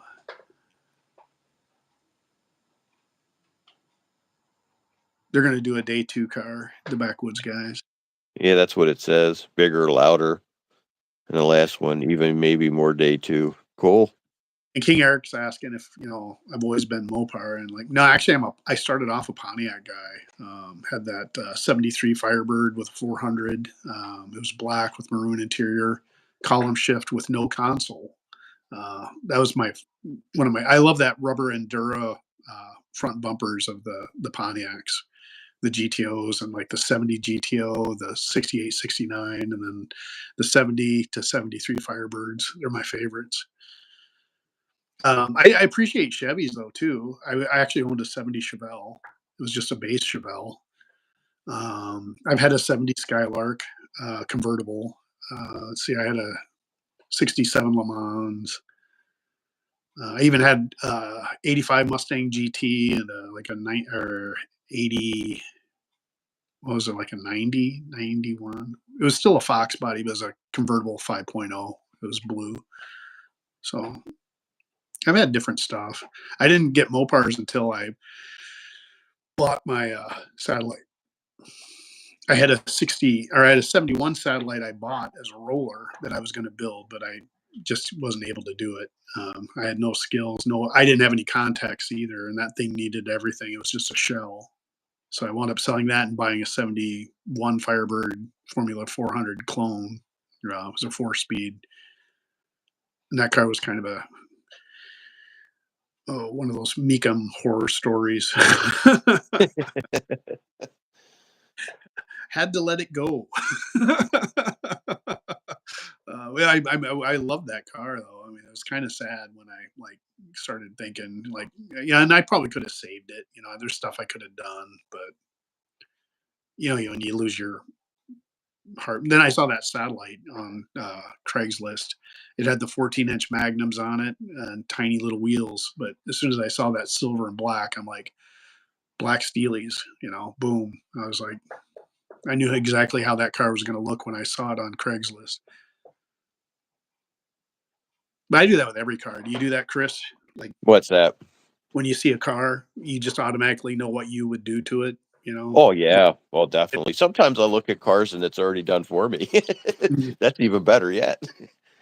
Yeah. But yeah, if it's a car that I'm already automatically building it in my head and Oh yeah.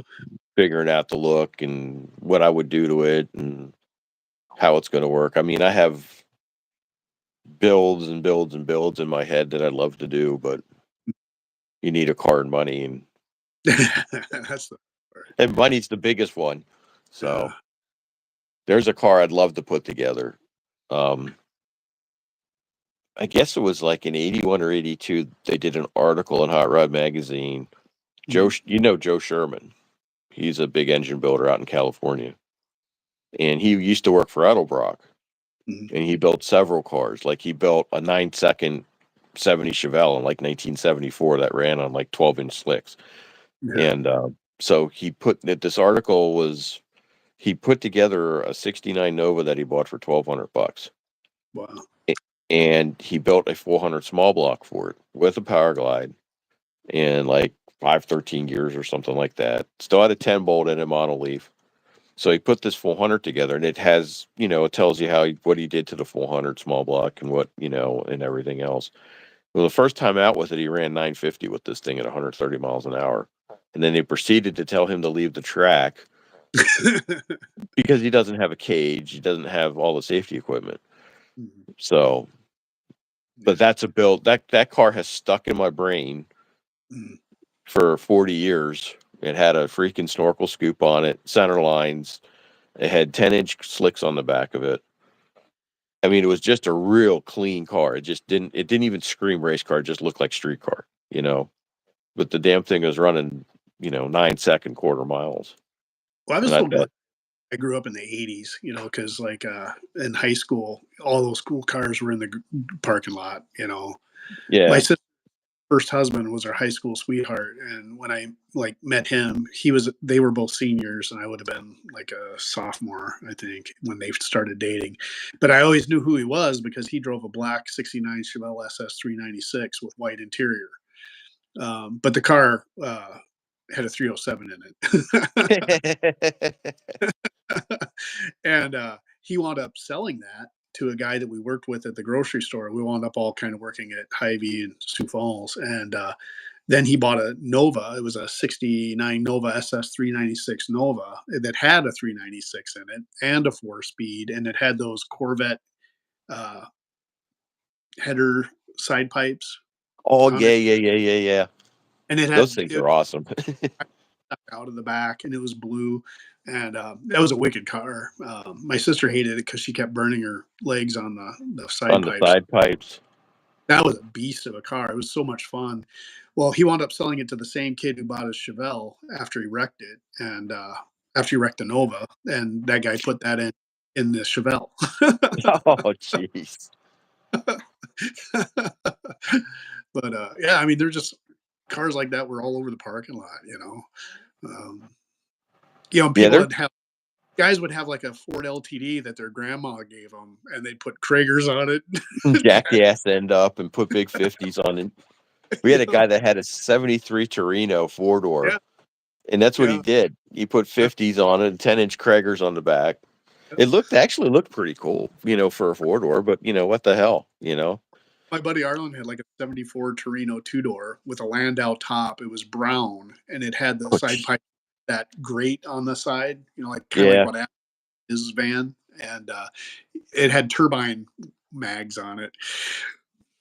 But it had a tape deck, and you could fit 6 people in it when you're in high school, so And it went and it we went blah blah blah blah blah blah blah blah, and it sounded kind of cool.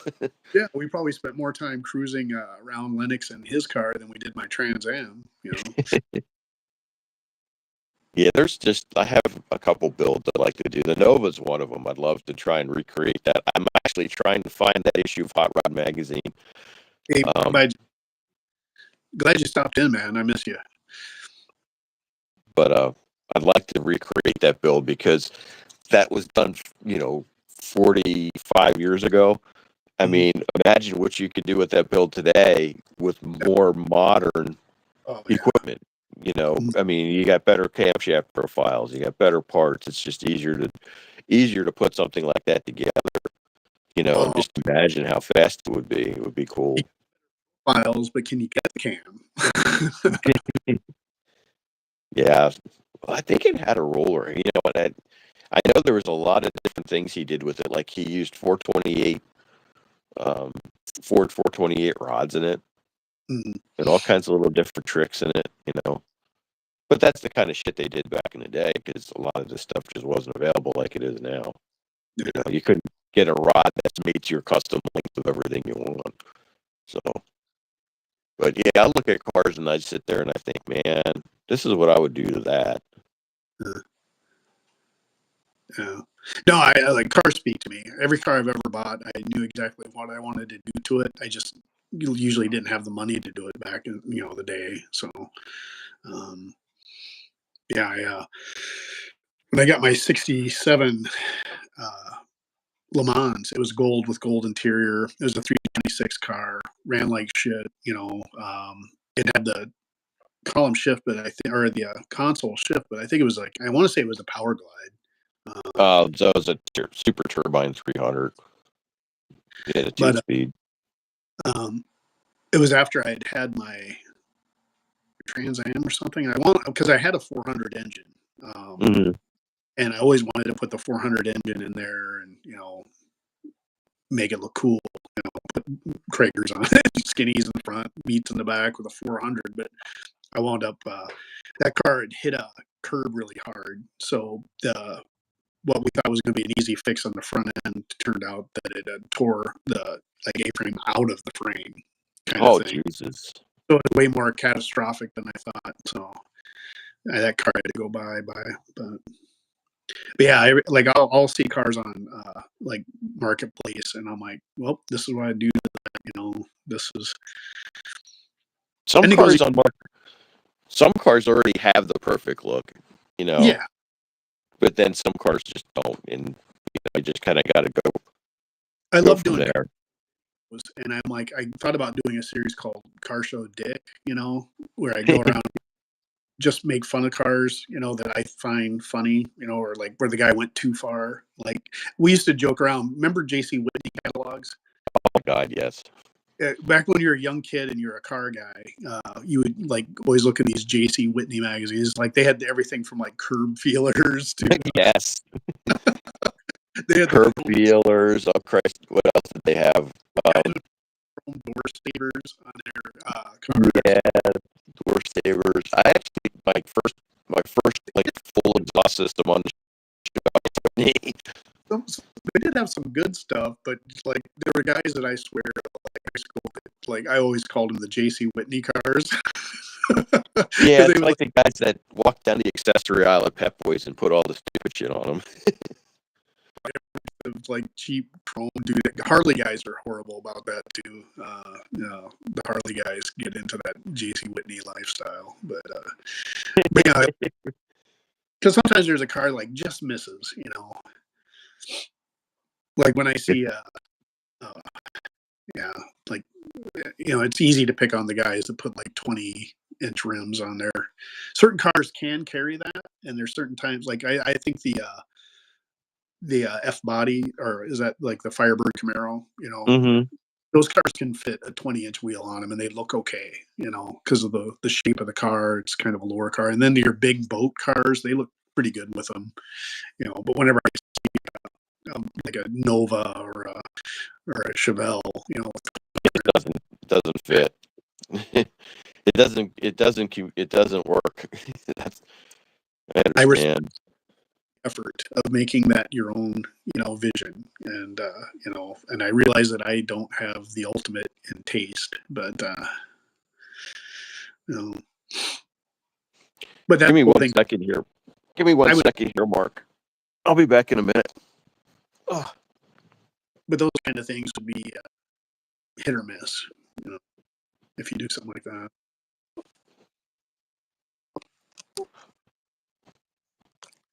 Going back and kind of looking at the chats.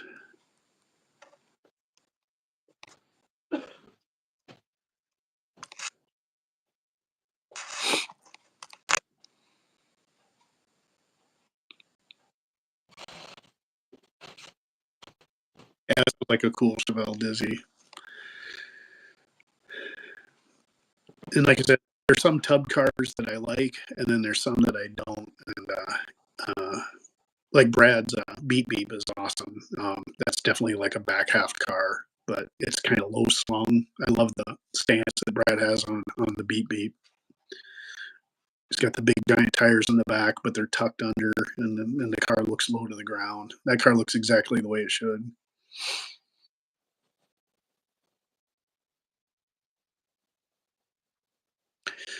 My dad's first car was a '55 Chevy. Him and his friends swapped in a 283. That was the big deal back then because didn't those come with like a 265, I think. But anyway, they put the 283 in it with a 3-speed. And he had a lot of fun with that back in the day.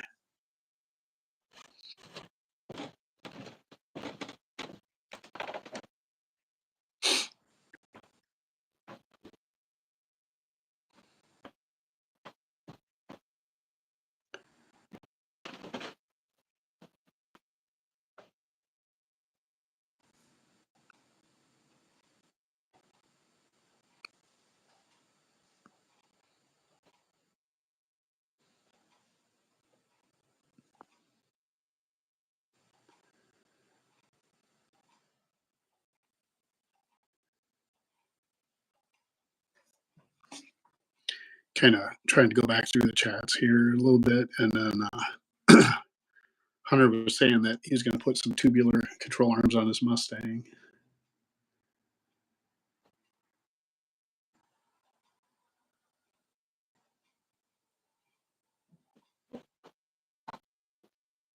I always liked the Mach 1.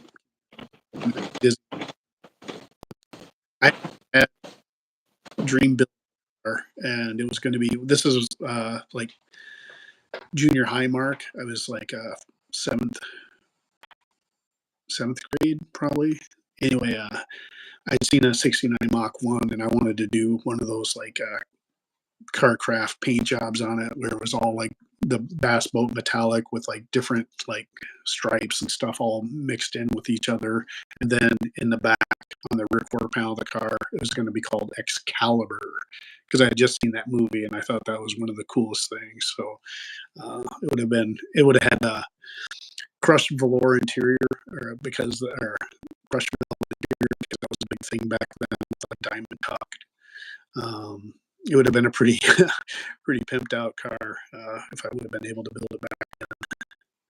But yeah, I've always liked I like Mustangs.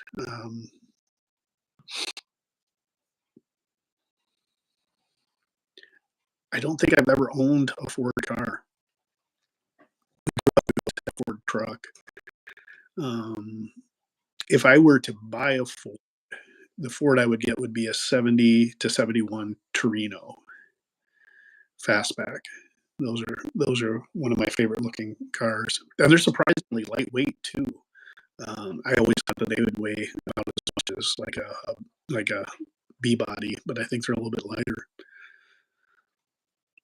I just know like the way the Ford does their front suspension, their shock towers in the engine bay make it really hard to fit stuff in them.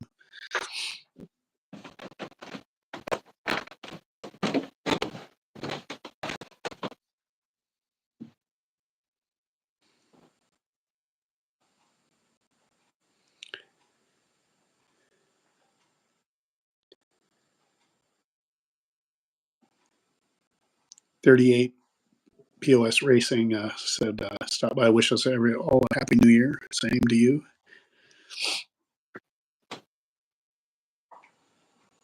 If you want to get it done by the end of the year, you better hurry.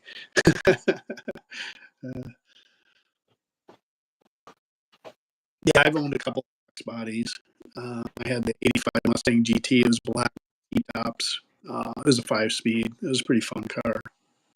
I had an '86 that was black, red interior, 5.0. I was doing some research for my other channel. By that I mean I watched a movie.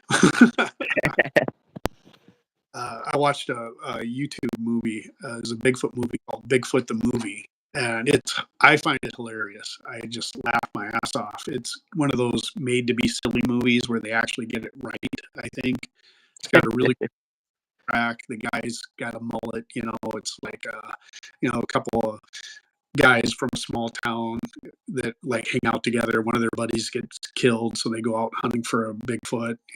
But it's not just. There's more stuff going on in it than that. But there's a super awesome like four-wheel drive that's lifted, but it's got like the factory steel wheels on it, and it's a long bed truck, and it's got like factory stock steel wheels on it, but it's got a really tall, skinny mud tires. So it's lifted, but it looks stock, and it's just amazing truck. It's also a 4-speed. It's like I'm taking notes of the cars in this, but there's also a black like 1979 Z28 with red Z28 stripes on it that's got skinny front and wide Kragers in the back. And the guy's wearing stone-washed denim jacket. And I'm like, oh, jeez. It's like walking back in time, huh?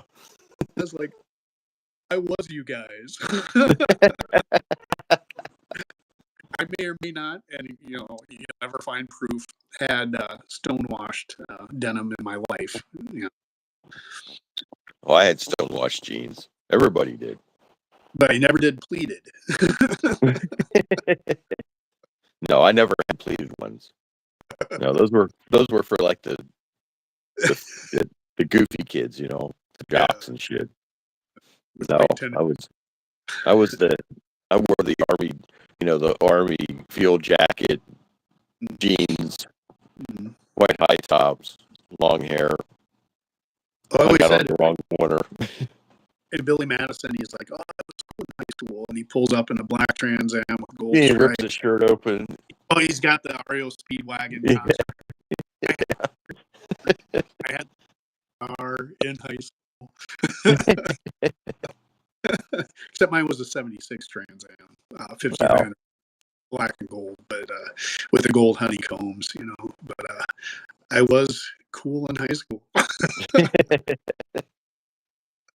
I had a cool car in high school, but I wasn't cool because nobody else had a cool car. I was like I had the cool car in high school. Nobody else did. Everybody else had mommy or daddy's car, or a car that mommy or daddy bought them. And there was only like 4 kids in our whole school, so like 85 of us in the class, 1985, and it was hard to really leave it out. You'd always wind up at the same parties, as like, I tried wrestling, so I kind of fit in with some of the jock guys, and I was a car guy, so I fit in with the car guys, and then I was a dork, so I fit in with the dorks too. I felt like I kind of transcended. The saving grace for me is when I started working at the grocery store in Smalls, because it was like small town, everyone kind of knows everything about you. But when you went to like work in the big city, you met and they didn't know you were a dork or a nerd, you know. So some of the girls like didn't know that, you know, you were smart. I graduated with 89 kids in my class in 1989. So I think it's yeah, so you know, and where I live, you know, it's a small town also. So I mean, everybody knew everybody, and you know, but I hung out with kids from other schools. Most of my friends went to other schools. I had one or two guys I hung out with that I actually went to school with, and then most of my other friends went to other schools. So I didn't really pay much mind to kids I went to high school with. Some of them were cool, and some of them were just dicks, and it's just, you know, it was what it was. So well, probably I don't know when, but there was like a group of us that had like I tried to go to college right out of high school, but there's probably like a group of like 6 of us from my hometown that kind of went to the University of South Dakota at the same time.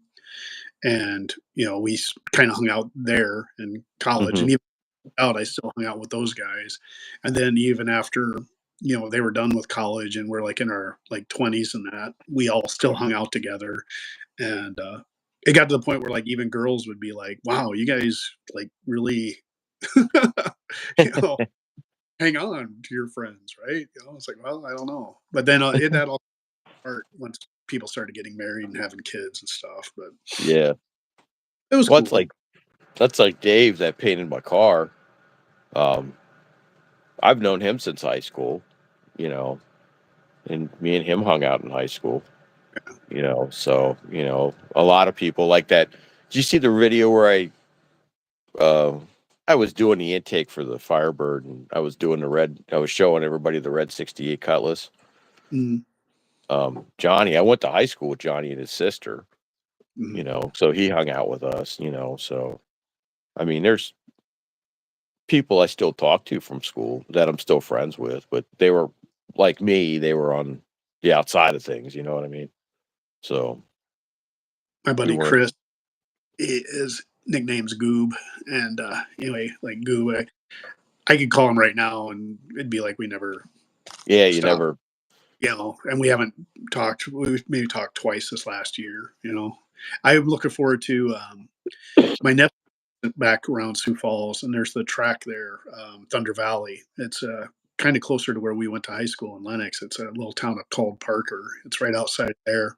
It's a quarter-mile drag strip. So uh, I got some friends that are car guys in Sioux Falls. So I think I want to load the jack pine up and take it down there back home, and then go to Thunder Valley. And I'm sure like a couple of those guys will definitely come with me. I want to let my nephew kind of start trying to drive the jack pine. So I think he'd really like that. what cars do you regret selling? My 70 Oh my GTO. God, Aaron. You're 70 goat. Yeah, that was the last car. Probably, My dad was still alive, and he helped me buy it. And him and Roy rebuilt the engine when I went to basic training. And when I got back, uh, you know, it was back then. It was a bored out like 30 over 400 with a like a spicy cam in it. I think it had a Lunati cam in it, and then had aluminum intake. It wasn't the original engine to start with, and it was a 4-speed with like 391 gears, and it had the whale tail on the back. It was red. They put Judge decals on the fenders, and it had a hmm Judge dash. But Judges were usually like your decked out luxury version. This car was bare bones, nothing, you know.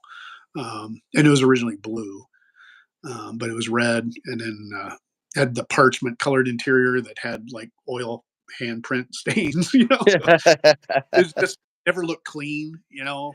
But I loved it though, and it didn't have a console too, so you could have friends. yeah, you could, yeah, you weren't worried about Consoles are getting, great. Boy, I didn't like console cars in high school. I don't Trans Ams were. like, yeah, well, that's a pain in the ass in one of them things. You'd have to go over to the passenger seat and have her, Yeah. because At there's no least back. without the console in the way, you didn't have to worry about busting the door off or breaking the console. I don't But know. What cars do I regret selling? Probably probably one of the best cars I ever owned was actually my 5-liter Mustang. And I liked the car, but at the time I owned it like in the 90s, and it's like everybody had a 5.0, you didn't feel like an individual with it because they were everywhere. So I ended up selling it, and I sold it to a kid, and he ended up smacking a telephone pole with it, and it looked like ass 6 months later. And then I had the other vehicle that I had that was so super reliable was my Ford pickup truck, and that thing was junk. I had a 70 F100. I called it Mr. Majestic, Mm. and it it ran on 7 cylinders, and I bought it for $100, and I drove it for 8 years. And Yeah. you'd go out 22 below and get in, pull the choke, hit the key, and the stupid thing would just run. Yeah. And that's probably two I regret selling. The Everything only else I could live the without. the only picture I have of any cars I ever owned was just the picture like of my '73 Firebird with the door open, and we were putting in this Pioneer speakers, Oh, and my uh, my buddy's wearing his shirt that says "Moose on the Loose." moose on the loose. It's one of those jersey type shirts, Yeah, like, yeah.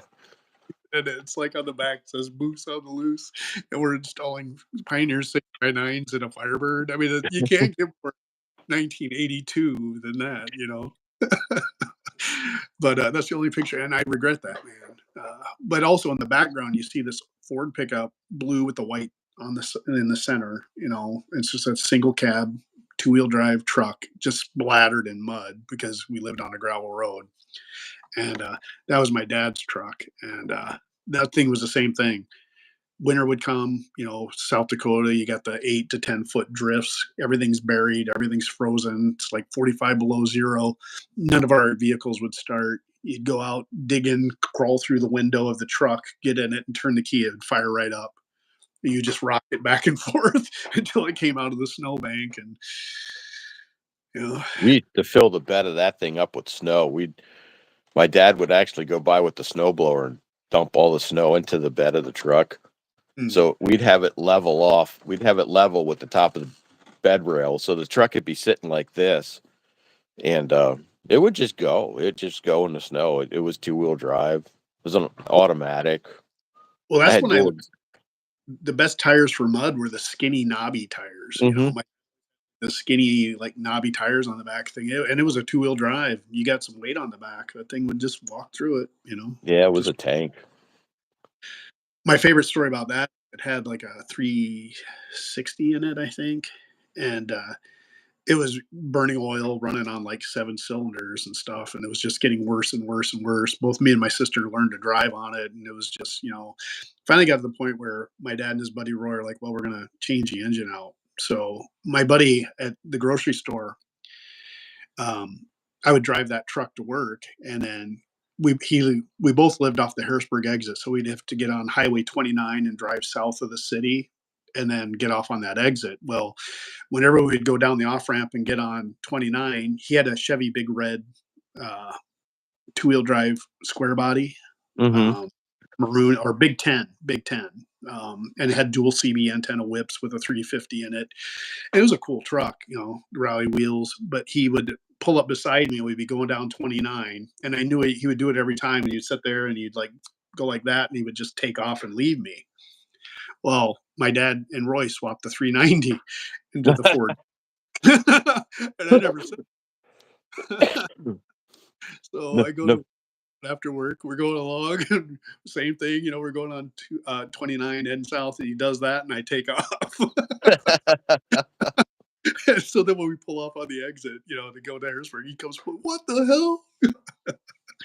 So that was one of my favorite car stories. That old truck run good. I took it down to Speedy Muffler King, and I had him put dual exhaust on it, Mm, and they put glass packs on it out the side, and it was so obnoxious. I mean, and it had like a 350 rear in it, 350 mm, gears in it, and Christ, I'd be blasting down the highway, and it'd just be like, "Ah!" And people pull up next to me, they'd be all thumbs up and stuff, and I'd be like, really? Because if you pulled up to an idle, it would sit and whistle out one side because the valve was bad, yeah. and Me and my dad were out one night. We were going. I had to go. He wanted me to help him get something from Home Depot, and he needed the truck. Mm. So we're sitting at the one intersection, and we're getting ready to leave the light. And some guy in this freaking new Chevy truck pulled up next to me, Mhm. and the light turned green. Next thing I know, this guy in this Chevy is laying all into this thing. I'm like, really? So I smacked the Ford down, and we sucked him up to the next light. That old piece of shit. My dad was laughing his ass off. He's like, "You just beat that guy." I'm like, "Yeah." I said, "This thing's on its last." It never had any oil pressure. Mhm. Once it was cold, it would like just come off of the L mark, and then once it warmed up, it was always stuck at the L mark, and it ran like that for years. But yeah, that's one of the ones I regret. It actually just rusted apart. I went to pick the hood up, and the hood hinges ripped out of the fender well. And then the guy that inspected it for me, he didn't want to inspect it anymore. He didn't. He goes, "I'm not inspecting this anymore." I'm like, "Come on, man. It's still safe. The hood's still latched. I'm not inspecting it. I'm not putting a sticker on it." I'm like, "Okay." So I ended up selling it to a guy for $50 I worked with.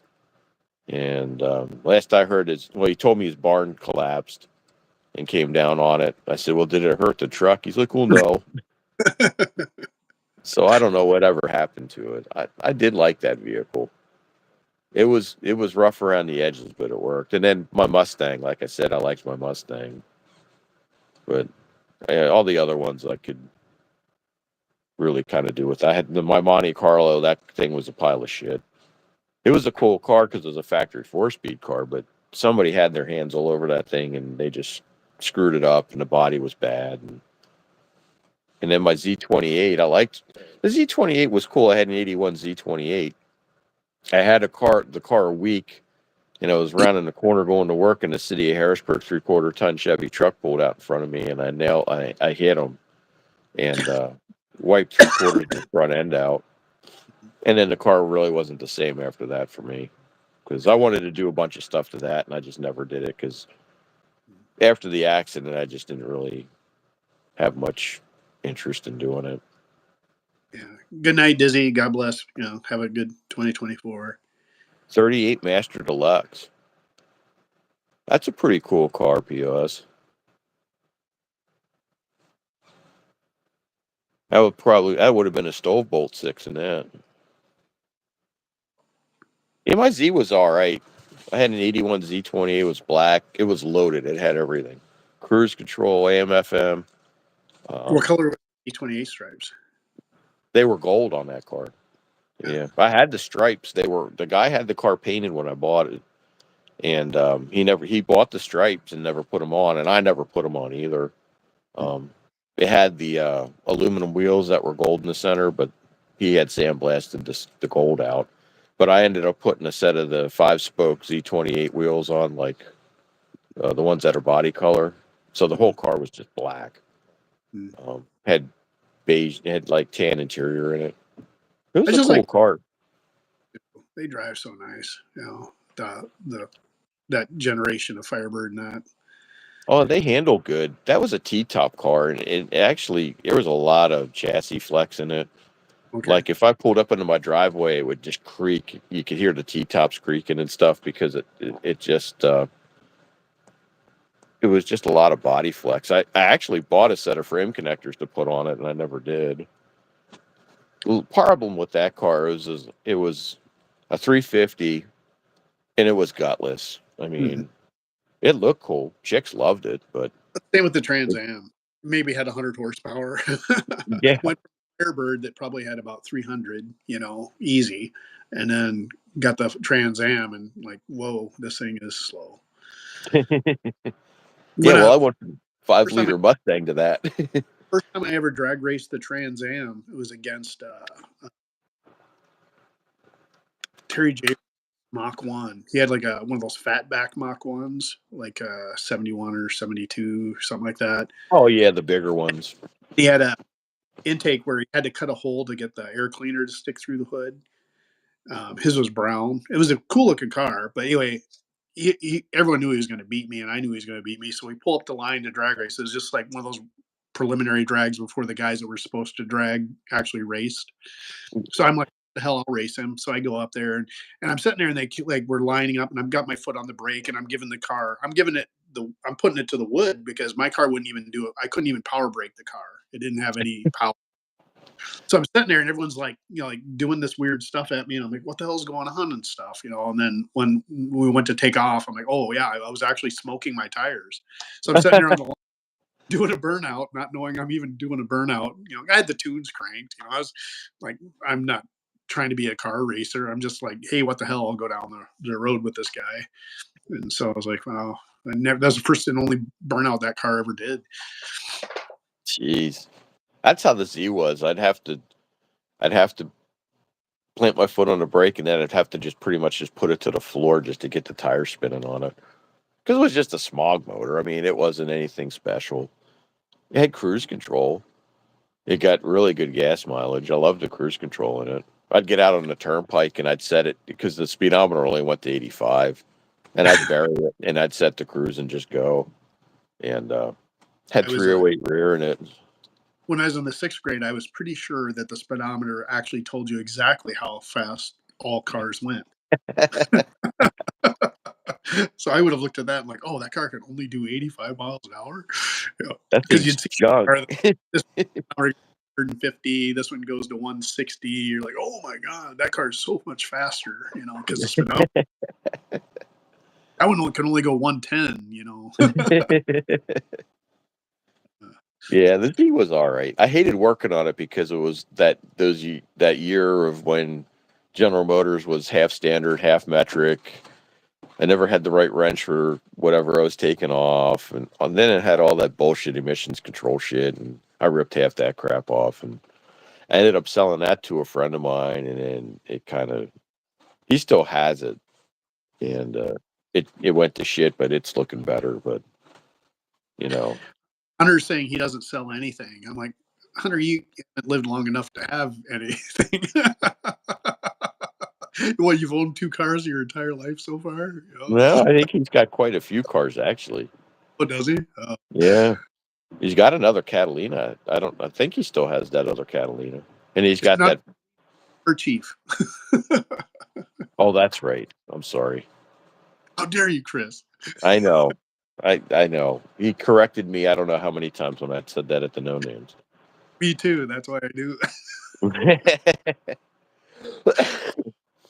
But those are cool cars, man. I like those early Pontiacs. I would love to get like a 61 or 62 like Catalina 2-door. There was one a on. 2 Did you see the one on Marketplace? There's a silver one on Marketplace, and they got it done up like a 60s drag car. I think it's in Missouri. Yeah. And it's been on Marketplace for a while. I actually sent it to Hunter. The guy wants like 25 grand for it, but it's got a built 455 in it and stuff, and it's a pretty neat car.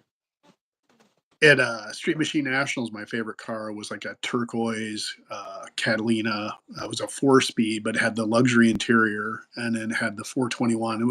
They call those 2+2s or something? Yeah, 2+2. And he had like the steel wheels on it, and it was just so clean, like it came out of the factory. And I'm like, that would be like driver. I would drive. That'd be what I would drive to, even They are nice cars, though.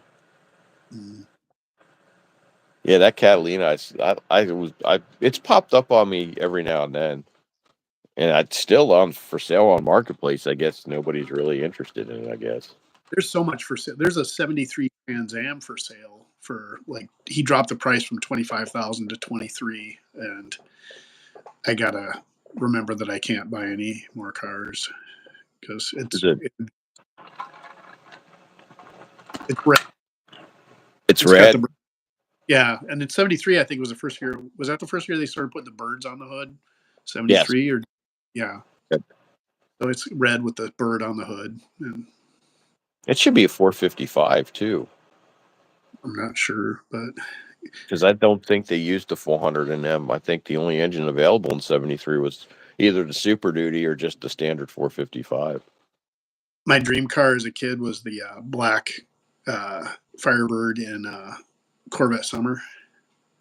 Oh yeah, with the dual scoops.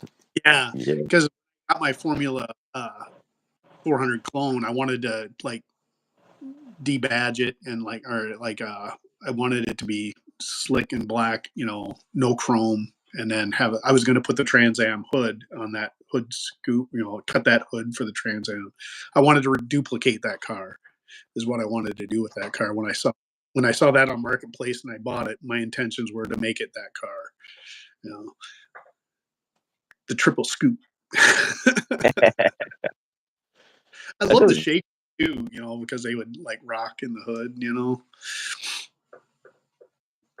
Doesn't sound like a bad Trans Am though. 23 grand. That's pretty reasonable. It's in pretty good Yeah, shape. that's why is it not selling at that price? Partly because the economy. I mean, there's so much good looking stuff out there that like I know the guys are selling because the economy. There's a lot of stuff out there, but I don't think Yeah, you would have. I don't think anyone's getting the money they want for their stuff right now. So it's a bad time to sell, I think. I don't know. Guys are asking stupid money for stuff, but it never the prices. You You see can, a lot of price slashing when you're looking, but yeah, you can ask the stupid prices. it doesn't mean you're going to get it. Yeah, it's like show me the guys that are selling their stuff for that, and I'm like, There's a guy that has a 79 Trans Am on Marketplace around here. It's silver with blue interior. It's got a blue bird and stuff on it. It's a really nice looking car. Now it's a WS6 plus it's a W72 4-speed, so it's a 400 4-speed. Now it's not a T-top car. It doesn't have a lot of options on it, but it has the right options for the WS6 and the W72. And the dude's he was asking like 21 grand for it. I'm like, wow. Well, he dropped the price to like 19. And I'm like, that's really cheap for that car, being it's a WS6 and a W72 car, because usually they're like 30 plus. the bad thing about the 78 Trans Ams is they get turned into bandits as much as Chargers get turned into General Lees, I think. Oh, yeah. Yeah. Well, this one's really nice. And I was like, man, and 79 is a pretty nice, that's the last year for the 400. And, you could only get it in a 4-speed. So it's a really clean car, but I don't know why it's not selling. I mean, unless there's some BS with the title or there's some hidden. I mean, he's got pictures of it, and it's a nice looking car, but unless it changes when you get there and look at it in person, you know what I mean? Yeah. But it seems really reasonable for what the car is, because what most people are asking for is outrageous. But Hunter's got 6 Mustangs. wow. I'm just saying, a lot of guys, when they're younger, they don't go all car. I never had that many in a row when I was that young. I went through a lot of cars, like almost changing like each year or something, because you'd either horse trade or like you'd sell your car to buy something different, because cars were $1,500 back then. Yeah, stuff was pretty reasonable. I You don't know. buy I just never had sell any interest in getting rid of my Chevelle or anything.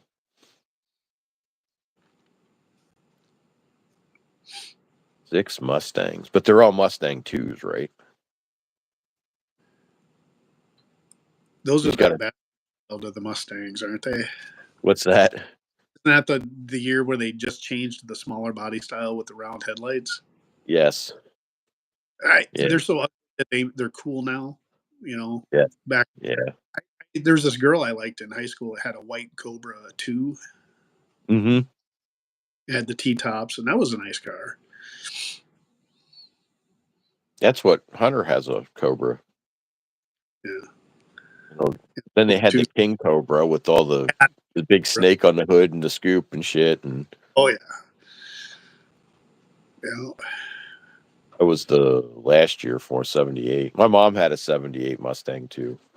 My mom bought a 79 Mustang, brand new, ordered it with the 4-cylinder turbo. Oh, really? Yeah.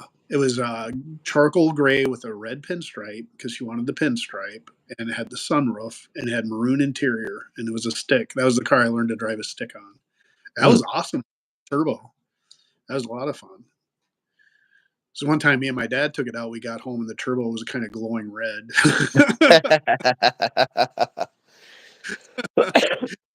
didn't have very good intercooling back in those days, I don't think. Whoa, no.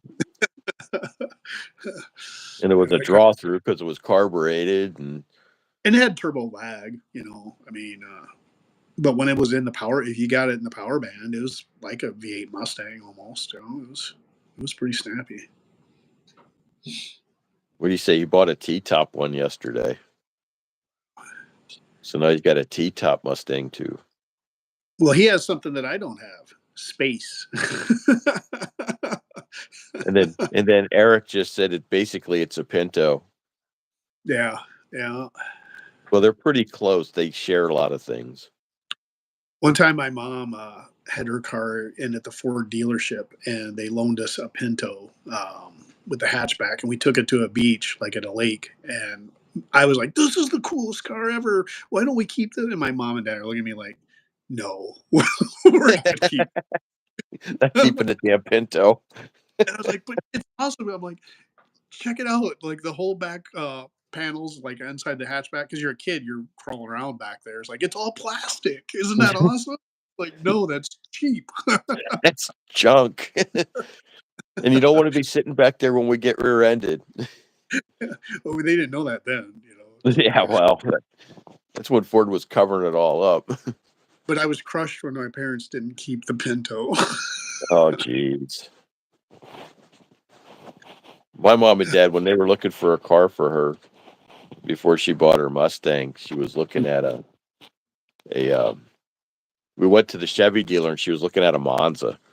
Mhm. And I liked the Monza. I thought it was cool. Yeah. And she ended up not buying the Monza. She ended up buying a peanut butter colored 78 Mustang 2 4-cylinder automatic with wire wheels and white walls and it wasn't even a hatchback. It was, We went to the dealership, and I remember it specifically. One of the cars I got my parents to test drive was a Barracuda. It was like a 70 to 74. I wouldn't be able to tell you what. Probably a 70.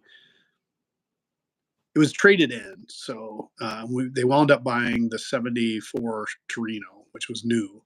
So it was a red one, like the Starsky and Hutch one, but it didn't have the stripe, and it okay. had Magnum wheels. It was red with black interior, but it was brand new. So it was kind of cool because they almost bought the Starsky and Hutch car. I kept wanting them to paint the white stripe on there, but they wouldn't. But there was a purple Barracuda with a black vinyl top. It had big wide tires on the back, and it was jacked up. And we test drove it.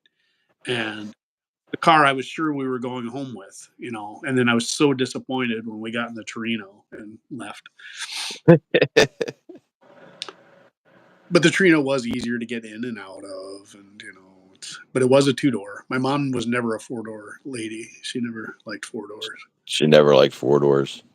Well, she had like a '68 Torino. One of the first cars I remember her having was black with that red C stripe on the side. Mm-hmm. It was a fastback, So she was always kind of a car girl. My dad had like.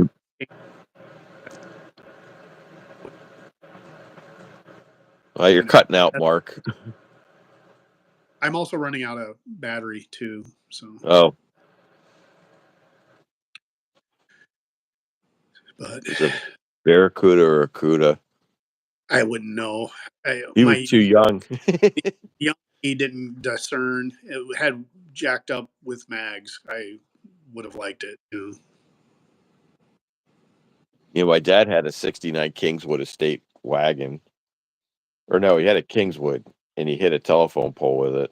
So they ended up totaling the car. Wow. So then he ended up with a '73 Nova hatchback, mm-hmm. and he hated that car. And he promptly got rid of that, and then he bought a '73 Dodge Polara station wagon. And that was actually kind of a cool car. When you were talking about Monzas, the Monza Spider. Yeah.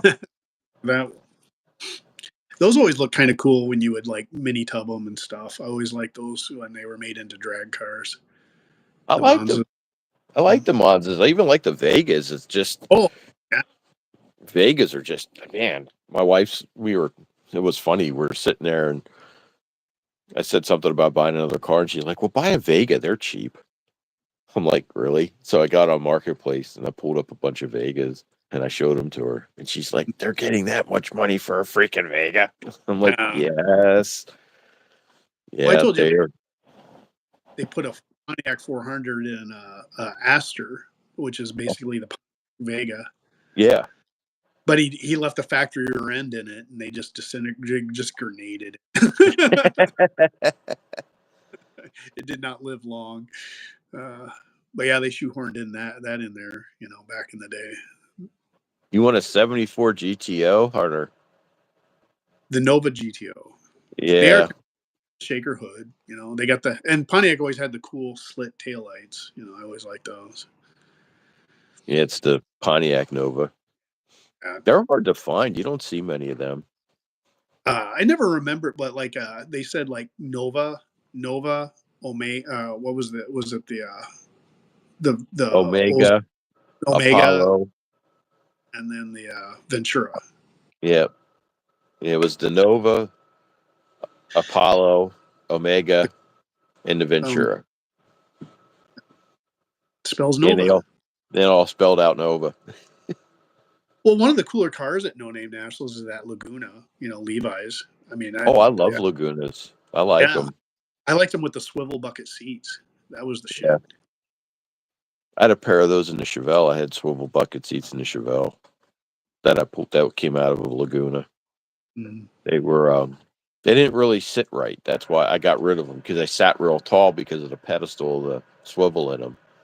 So I ended up because I had the whole interior done. It was all blue and it was velour and had those in it. And then I took them all out and put the factory stuff back in because the problem with those seats was you sat real high and then you kind of leaned and it was really hard because the floor pan's different.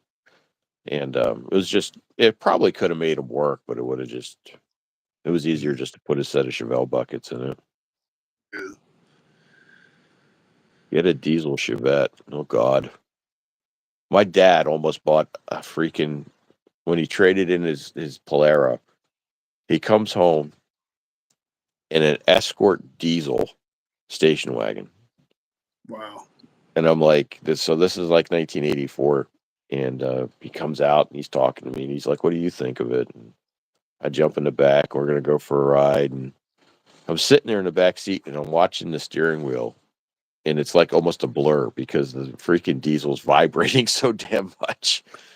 And I said to him, I said, look at how that steering wheel and the whole dash is just vibrating. I said, how long do you think all that crap in there is going to last with this freaking diesel vibrating the shit out of everything? And he's like, you're right. So they ended up coming home with a gas powered one. So much for the diesel. Yeah, the Aspens. I like the Super Coupes. The Aspen and Valari Super Coupes. You ever see those, Mark? Yeah, it's kind of a different stripe pattern. Yeah, it's got the flares and stuff and the big wheels. I had the Roadrunner, the orange Aspen Roadrunner. Mm-hmm. Cool. And it was a nice clean car. Yeah, I like the Super Coupes. They only made them in '78. They didn't make that many of them, I but love they're the Mag. cool. Yeah, the Magnum's a cool car too. That one that Carcraft built with the big chin spoiler on it that had Yep, I remember that. Yep. if there was a brown Magnum with T-tops for sale for the longest time up here back in the day that I almost wanted to buy, and I was wanting to paint it black, but it had like beige interior, so it was kind of like, you know, it was so close to what I wanted, but not quite close enough. But I was still sad when it sold because he had wide rally wheels all the way around, so it was like had meaty wheels on it, and that I like brown. It was a brown metallic, and then with the T tops, it still looked like a badass car. Yeah. And I think it had the smogged out 400, which everyone knows that's the engine to get nowadays. Yeah, because they only used the 400, I could think, until what, 79? I think was the last. I'm not sure if they used them in, I know 78 they did. Yeah, Magnums are pretty cool. Oh, the Levi's edition. They had a Levi's edition and everything. Well, The they had the Gremlin, even the Pierre Jeeps, they had them. the Pierre Cardin version of the AMCs. Yeah, the Javelin, they had the wild looking headliner in them and stuff. Headlight, the seats had the '80s like stripe pattern sewn into them. Pierre Cardin. Yeah, and they had the Barcelona edition Matadors that were like, remember they were tan, and then they had like this brown. They like did like a panel job on the side in brown. Me and my friend would be going like between our places. He lived in Wood River, I lived in Bethalto, and we would hit every single used car lot on the way there because that was back when all the cool cars were in car lots and stuff.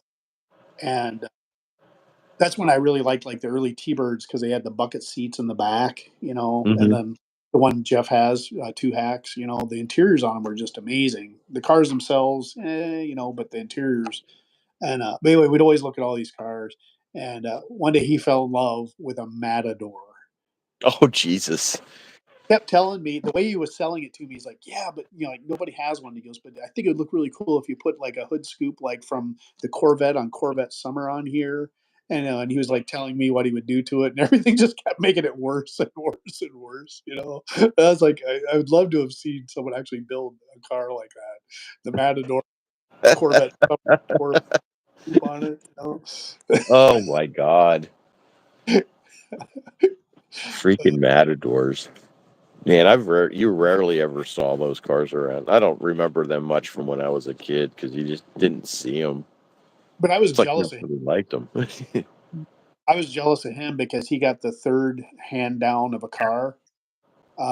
His brother had a car, and then he handed it down to his sister, and then she handed it down to him. And it was a '74 Satellite, baby powder blue with a white top, and had blue interior with bucket seats. And it was a 318 car. But that's when I first fell in love with like the 70, like 374 satellites, and that was because like that it had the factory wheels on it at the time, but I'm like, yeah, just a set of Kragers and she's good to go. Wasn't a huge fan of powder blue, but dude, a free car. Cool body style. And I love the interior in it.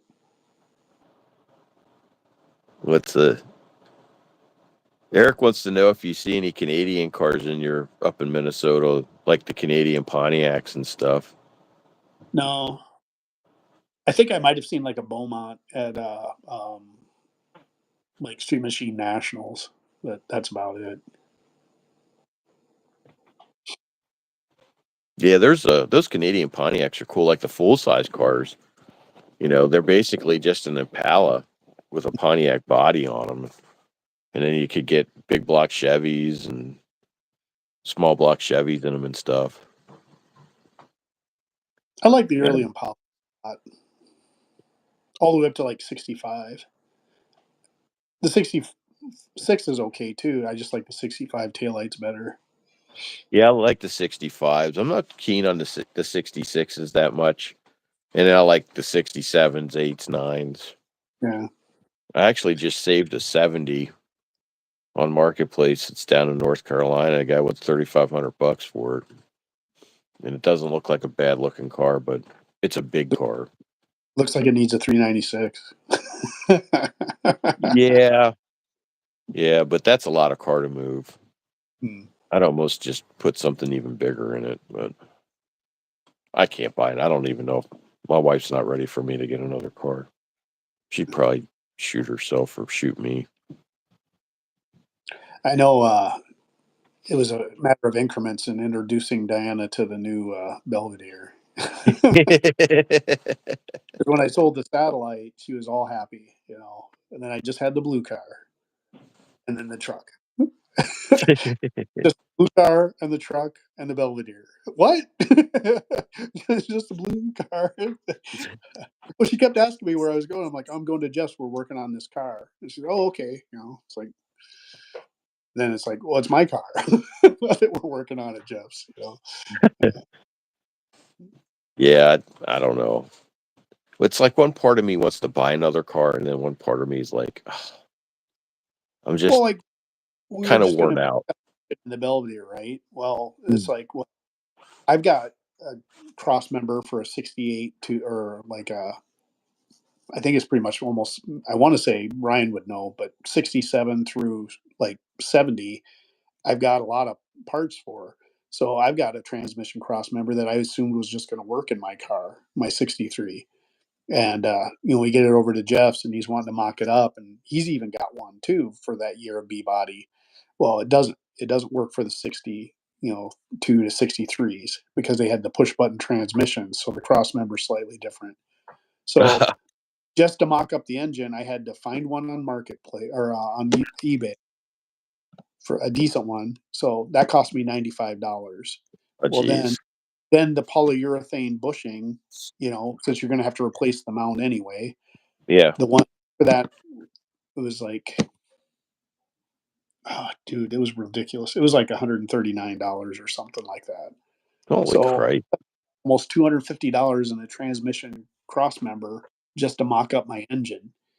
You know, that's the way this whole Belvedere build's been going. It's like you get into that, you need this piece to go to the next point, and then that costs you like more money than you're expecting. So that's the part about building that I'm ready to get out of. Yeah. And that's kind of my, you just get tired of just bleeding money on stuff, and Well, Ryan Wing just did a video where he just went to pick up some miscellaneous hardware stuff for a car at the local AutoZone or whatever, just to get that big block in his truck. And he's like, he spent $200. Each little fitting was like $10. Just nickel and dimed him to $200. yeah, it's ridiculous. Like, how can you afford to? Back in the day, you might have spent 40. you know, Yeah. Yeah. And that's the but those thing, were all over. Everybody was using them on a regular basis. Now it's good to be that those aren't parts that are made in as much mass produced anymore. Yeah, well, stuff's getting hard to find. I mean, even just going to AutoZone and finding parts for them is just getting difficult. Brake I, shoes I've and never I've never had any luck going to get anything for my cars at Napa, AutoZone, or O'Reilly's, except for oil. And then even then, oil filters sometimes are hard to get, which is weird. yeah. Chris, I know what kind of car you should get. I hate to ask. Okay, Eric, what kind of car should I get? I'd like to buy it. I'd like to. Well, a Camaro is completely out of the question. I just Mhm. can't. I can't do a Camaro because every Camaro is junk for what I have to spend, and a Nova's out of the question. Just so many cars that would fit the Isn't bill that I would like to do. It's it out just of the question they're now? out of reach. Because Novas and Dusters were the throwaway cars back in the day. Yeah, but now they're too expensive. I, And the thing of it is like I I thought like I to would use let that. her sell for $25,000. A nice Nova popped up on Marketplace down in York, which isn't far from me, and it's a 70. It's black vinyl top. It's silver. I mean, it's old. It's beat. It's not cherry by any means. It's a pretty clean car for what it is, but it's a straight six automatic. Bench seat, nothing special. And the dude wants 15 grand for it. I'm like, really? Come on, dude. I mean, I just can't do it. So I don't know what I'm going to do with the 396. I mean, I've actually thought about getting rid of it because I just don't know if I'm ever going to put it in a car because I'll probably never be able to put it in a car, Yeah, or find anything to put it in unless I stick it in the Firebird. yeah. And that's kind of the only reason why I've just been sitting on it because, just in case, because it's too expensive to buy a damn Pontiac engine, and I already have a good engine sitting on the floor that would cost half the money to do what I need to do to it. So, Yeah. I mean, King it's Eric's just, like back in the day, buy a good running car for 500. Yeah, I mean, I almost bought a Duster with a dented quarter panel for $400. And like I said, 1,500 to 2,000, you were getting a decent car. yeah, back then. Spent Yeah. $3,500, you started getting picky. Yeah. A guy wanted like $3,500 for like a Chevelle. It's like, man, that thing's sweet. Yeah, and it was actually nice for that kind of That's money. just it. Yeah, I mean, it wasn't your You know? $1,500 Chevelle. Yeah, I paid $500 for my Chevelle when I bought it. So, Mm. and it ran and drove and was inspected, and I bet you could sell it for at least 600. make $100 on that 500, huh? And you'd be like, "Yeah, sucker! I only paid $500 for that. Got my money back. I made money on that car." Oh, he wants me to buy a Cougar. Yeah, I actually kind of like those a little bit better than the Mustangs. The '67 and '68 Cougars are pretty sweet looking cars. Yeah, they are. They are. I like the 69s. Mm, I like just how the grill and the taillights are on them. The mm. 70s aren't bad, and the earlier ones aren't bad either. But I think the 69 to me has a cleaner front grille look. Is the '70 the one where it has the body line in the back that kind of curves down? Was that '70 only, or was that '69? I think You know, 69 is that one. It's more rounded in the back. okay, yeah. 70's got the grill that kind of protrudes out of the front of it on Mm, the nose. yeah. It's kind of Built like the across from a Pontiac. You kind of gonna? like the What's that? I was gonna say, the I like the '70 through the '74 Barracudas, but the '73 and '74 Challengers, the grills on those, I don't like. They look like they're frowning.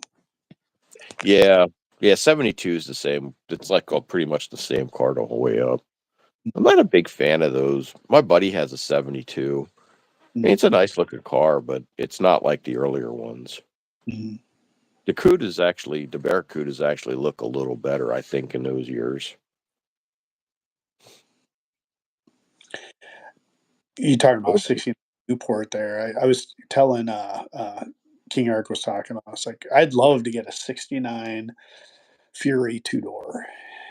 Chris Chris sent me a link to one with a tunnel ram, and I'm like, you bastard. That's that green one, wasn't it? I was like, damn it, that's exactly what I wanted. That guy still has that. Wow. He wants 7 grand for it. I don't Well, know what's wrong with it, but it's kind of rusty, but that drag car at that Rock that Falls, that's fast. pretty cool. That was cool. It was running same speed as the Jack Pine, and it was all steel. So Wow. yeah, What's he he was. got in that? Yeah, it's a 440 stock stroke, but I think he was spraying it. Oh, okay. But I would want that and I would like it to be actually F8 green, that really dark, kind of like the Chevy Fathom green, where at night it Hmm. looks, but when the sun hits it, you see the green metallic. I would just want it to look as stock as possible. Steel wheels, just run good and drive with. I like the interiors. There's some of those cars had awesome interior too. I like the 70 and 71 um, Fury GTs with the hideaways. Ah, yeah, yeah. Yeah. Kind of like that blue one with the 6-pack that was in my Mopar video, Yeah. but There was without one. the 6-pack. There was one like that at Mopars in the Park that was dark green, and it had a factory stripe that was kind of like a dotted stripe where it got wider and wider and wider as it went back, and it had fender skirts on it, Oh, and it wow. and it was wicked. I think it's in my second to last Mopar video toward the end, but it's the Hideaway headlight, 2 door, and it had a 440 or something in it too. I don't think it was a 6-pack car from the factory, but yeah, getting old looking at the boats now. Oh, I know. I love big cars, How though. many of those? Just think how many of those went to the demolition derby, Oh, my God, yes. and how He many just turned them into for. crushers. I like big Pontiacs, too, like big Mm, full-size Pontiacs. And Chevys. I mean, I like bigger cars, but that's the funny thing. When me and Marty had our discussion, um, it's funny because a lot of those cars are starting to bring all kinds of money Oh, now, yeah. There was a you know? guy that had 2 Ford Torinos made to look like, I wanna say from the movie Gator. Oh, yeah. One was a cop car, and the other one was, like, the car that he drove, you know? And, they both had big 428s in them, you know, just big old Fords with 428s in them. I like the Buick Wildcats. I like the 69 and 70 Buick Wildcats. Mhm. That is, um but they're getting tough to find, because they either got junked or the engines most people's, rip the engines out of those things. The one I had, I didn't like as much, but, I mean, it was a convertible, but, I always thought the '70 Skylark was a nice looking car too. Yeah, I like the 70 Skylarks. I don't like the grill change in 71, and in 72, it looked a little bit better, Mhm, but they're nice cars too. mhm. Riley bought a 72. I paid $6,500 for it. It's not a bad looking car, Yeah, sometimes they're overlooked, and you can kinda sneak in and get them, you know? but the prices are starting to climb on them things too. It's Because like, going to them now because of everything else, you know? well, yeah, nobody can afford a Chevelle, so they buy now Le Mans and Cutlass and everything else is starting to creep up. Mhm. A Cross Ram Firebird. I'll tell you what, Hunter, if you start sending me cash in the mail, I'll build a Cross Ram Pontiac. Yeah. Because Pontiac engines are nuts, and I still look, and I just don't see anything that's worthwhile for what the amount of work and money I'd have to spend on putting it together, unfortunately. Building anything's fun, it's paying for it. Yeah, yeah.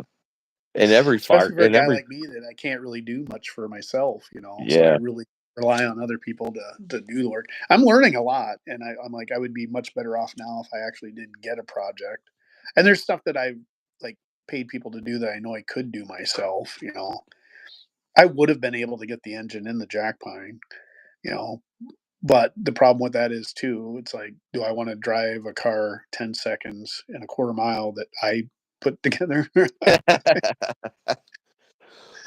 And then I never would have got it where it would have been running good probably, like, you know, having friends like Jeff, you know, who, like, knew what to do to the car to get it to where it is, you know?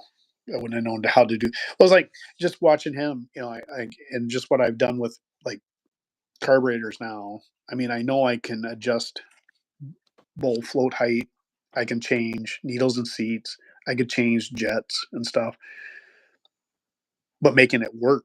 I now know how to access. I guess that you could say I know how to access those parts of a carburetor now. I wouldn't say I could work on a carburetor. I don't know how they talk to each other yet. You know, so You're still learning. mm. I have no And like I idea if said, that engine. if I had like, I wish my third stall garage was my third stall in my garage was big enough to where I could walk around a car. You know, because then I would have a place where I could actually like try to do more stuff, you know? I would Mhm. love to try to the bodywork on the Belvedere really isn't gonna take that much, you know? I could probably get it to paint level, you know, just rookie in my garage with lots of time, you know? But, you know, it's like, why not if I got a chance to have a guy professionally paint it for a reasonable price, you know? Yeah, why not take advantage of it? Because Chris Testa's all booked up. Oh. Chris Testa retired. Chris Testa retired from bodywork. He does good work, but he just, you know, he's the guy's lazy. He doesn't He leads it. takes a whole year to do a Firebird. I don't know. Actually, it was only 8 months. Yeah. So, the engine in your Firebird has never been rebuilt? No. I not that I know of. The sad part is if you took it apart and rebuilt it, it probably wouldn't run as good as it does now. Yeah, exactly, You know, because exactly. something in there is magic, and you know you'd overlook it, and the magic would fall. Exactly. That's like Tom always busts my balls about putting gauges in it. Well, if somebody put a temperature gauge in it or oil pressure gauge, and it's like, I don't want to know. The light doesn't come on. It doesn't puke all over the ground. It doesn't steam. No. It just works. So why just leave it alone? You know, I don't want to know what the oil pressure is because maybe it's high, maybe it's good. I don't know. Must be the fresh paint. Yeah, I have no idea what was done. I know the timing cover was off of it, and the intake had been off of it. So I mean, I don't know if they put a cam in it. Somebody replaced a rocker and a push rod on number 6, and I don't know why that was done. So I have no idea. It just you hit the key, it just does what it does. So the thing is, it's actually like a 400 because there's no way you'd be able to tell. So No, it you're thinking it's a 350 and it's just an average 400. well, I thought that, and I actually scoped out the numbers on it, and it is a 350, and it's stamped in the side of the block 350, and Everybody do that, stamp their blocks with. Remember what one of the earliest episodes of Pinks? This guy brought an old hot rod, and I think it was in an old drag strip here in Minnesota somewhere. But and the other guy brought like a Le Mans or a Tempest, and the guy was saying like, "Oh, it's like just a small block," and the guy was giving him shit because he's like, "That could be a 455." He's he's like, "How do I know I'm putting my car up against that car and I have no idea how big." He's saying it's a 326 or something like that, but he's like, he goes, "It could be like, you know, a 400." It's like, you know, you can't tell with those cars. No, because they're all the same. Mm, Yeah, I've looked into it. I already crawled underneath and checked the numbers. It's a 350, you yeah. know, because I thought the same thing because even everybody, Mm, Marty's dad's like, "That thing runs so good, that can't be a 350." I'm like, "It is." He goes, "I've never been in a 350 Pontiac that ran that good." I said, "I don't know what to tell you. You know, I don't know what was done to it. I mean, I have Where did you I find that? Allentown. Yeah. Was it like in the About garage, outside? Was it? I don't have really a lot of history on it. The guy I bought it off of told me he bought it off a guy that he knew from high school or something, Mm, and it was put away in storage in the '80s. I don't even know where it was stuck. And mm, then I think he had the car like 3 years because I yeah. found receipts for a rebuilt 2-barrel carburetor and stuff Mm, from 2016 when he had it. yeah. And I think he got the car running, Mhm, and I'm wondering if he maybe broke a rocker arm trying to get it running because the valve was stuck or something. Um, but he got the car running, and he just told me that there was a guy that he knew, and he would drink and run into shit, and mm, that's about all the really all the history I have on the car. yeah, He said that the timing chain was changed at 85,000 miles, and yeah, car had 97 on it when I bought it, but it had been just it was put away in 1988, and that mm, was the end of it. And he got it. I think he got it running and mhm, started to do some work to it. And I think he realized that finding parts for it was pretty difficult, yeah, and I think that's why he got rid of it. But I have a registration from 1977 with a guy's name on it for the car mhm, that I found under a carpet, and then I got a high school ID card or college ID card with some guy's name on it. And I don't know mm, if these guys owned the car or what, but I found both their names and I looked their phone numbers up. mm, And I was going to reach out to them, but on the same sent time, do I really want to know? Because the yeah. car was just so so much shit was just beat up on the car. I'm almost scared. But I was gonna say, So you know, then the car, like, fell into your hands, and it's kinda like it probably just went, yeah, exactly, exactly. I mean, whoever owned the car took care of it. I mean, Yeah, mechanically, it's sound. It's just right, everything on the outside was just beat to yeah, shit. So I thought about contacting those guys and just seeing what happened with everything. Just saying, "Hey, I own your old Firebird," and mhm, that fucking piece of shit. I'm glad I got rid of it, and some shit like that. Or man, we got high one night and I hit a ditch and, so I don't know. But yeah, I Well, don't that's know what was done. why I love cars is because of the stories, because we grew up riding around in those cars, and it's like what you did with your friends at the time. Oh, It's like yeah. you got thousands of stories. Stuff where you almost died. You know. Well, somebody enjoyed it, so, I mean, I can't blame them. It was just a car back then, so, it's not so I might try it. I was thinking about trying to get a hold of them maybe here in a month or so, after the New Year and holidays and stuff. I thought, well, maybe I'll reach out and just for shits and grins and just see, maybe the one guy that I got, maybe he's the original owner. I don't know. So, I, I just had a weird glitch thing happen. So yeah, do I you, saw that. It said that you're live. Wonder what that was all about. uh, Well, we've been on here for like almost 3 hours. yeah, yeah. What I know about the Belvedere is it was a factory white 273 car. I don't know if it was or maybe they were all push button. I don't know, but Yeah, at 63 it would have been. I would have been a and, poly in that actually. and then a guy that Tom knew had it in his like group of cars, so he acquired it, but Tom doesn't know if he was the guy that did the stuff to it because he knew the guy out in California, and he just saw pictures of it, and I don't know if the guy passed away or what. So Tom went out there to go get it, and he knew that they did the subframe connectors and stuff.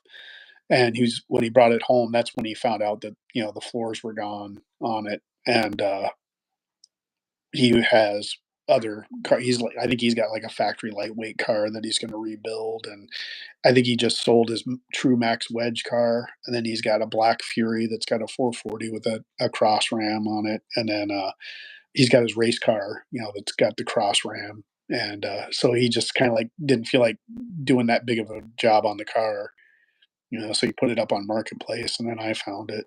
So Hmm. that's kind of the history of that car. Someone had already started to convert it, and they just fiberglassed the floors because it was just going to be an old race car. Yeah, so they weren't really worried about it. But they'd put disc brakes on the front, factory, Mopar disc brakes on the front, and then 11-inch drums on the back, and then they did the subframe connectors where they spliced into the front frame rails and the back frame rails, so they're Mm, done right. They're all the way through and rosette welded into the the frame, and they that's splice through, cool. so it's super rigid. Yeah, they're the ones that you had to slice the floor open and weld them into the floor too. And then he had rolled the fender lips, which Tom didn't like. The fact that they rolled the fender lips because they cut them and rolled them. So you had Oh, in there, he wasn't, because then it's like that much more work for him, to make it right. And then they'd filled in the body molding holes, which I'm glad they did. So well, that's pretty cool. mm, Yeah, I just don't have a lot of history on that car. I was gonna send away for the PSH documentation, mm. um, and get the PSH on it, and they'll even do you a window sticker. And I was gonna get a window sticker. Be kind of cool to see what dealer sold it because I know it's a late build car and it was probably bought at it's probably a PA car its whole life, Mm.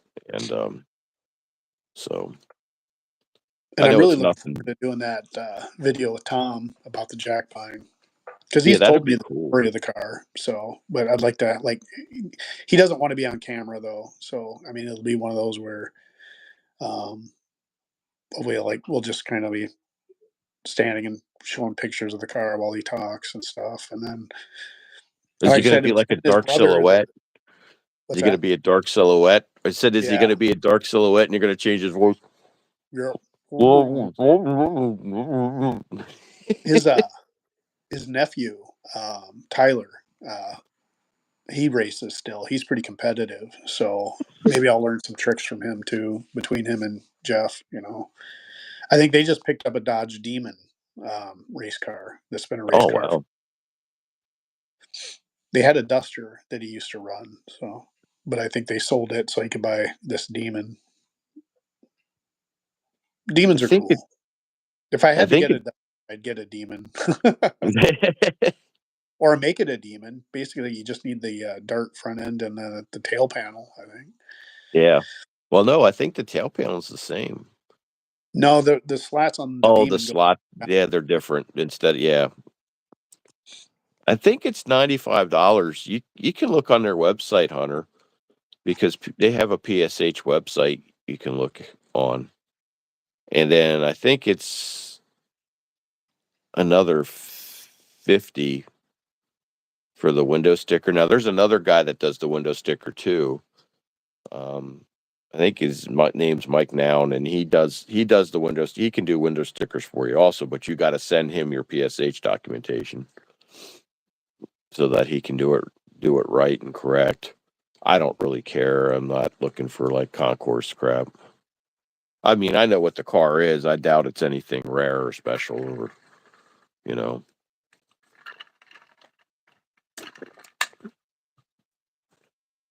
I don't think it was any kind of drag car or anything else. I think it's just a 350 Firebird somebody bought and just run the hell out of it. So That kid that brought the satellite to No Name Nationals, his dad has a 64 Savoy or Belvedere, and it used to be called Half Fast, and they've restored it to kind of look like that race car. oh I want to yeah. get race with those guys in Kentucky, so I might be heading down like some earlier times this summer. And then Mo parties like shortly after. It's in Kentucky, I think, and it's shortly after No Name Nationals. So part of me is kind of like, well, I mean, I love going to the No Name Nationals and I love taking the Jack Pine, but if I take the Jack Pine and race it quite a bit this year, and then the Belvedere's not ready, like, do I just go down to the No Name Nationals and then save to go to Mo Party since I'd never had the car there, because it gets expensive, if you're wanting to haul the car around. Like I said, I'd love to do Carlisle, but then I'd also like to do Matt's. But Yeah, it's just not enough time or once I and get it, everything's a distance. that'll open up more for me Hmm. because I think I spent almost $500 renting a trailer to go to No Name. So Yeah, that's kind of a pain. You mm, get your own trailer, that'll be a whole lot easier. yeah. But even if you don't bring a car to No Name, I mean, Well, had been when I got the Jack Pine. I said, I this before John Wilburn even announced No Name Nationals. It's like I wanted to take the car traveling around, to race with people, like Joe, and I knew like Bad Tree and those guys were racing, and I'll be able to go to race with those guys this summer. Jerry Racing. mm, Their home track is 4 hours from me, so oh, that's not bad. talk them to coming up to Rock Falls. So Yeah. What original owner's name is John W. Stone. nice.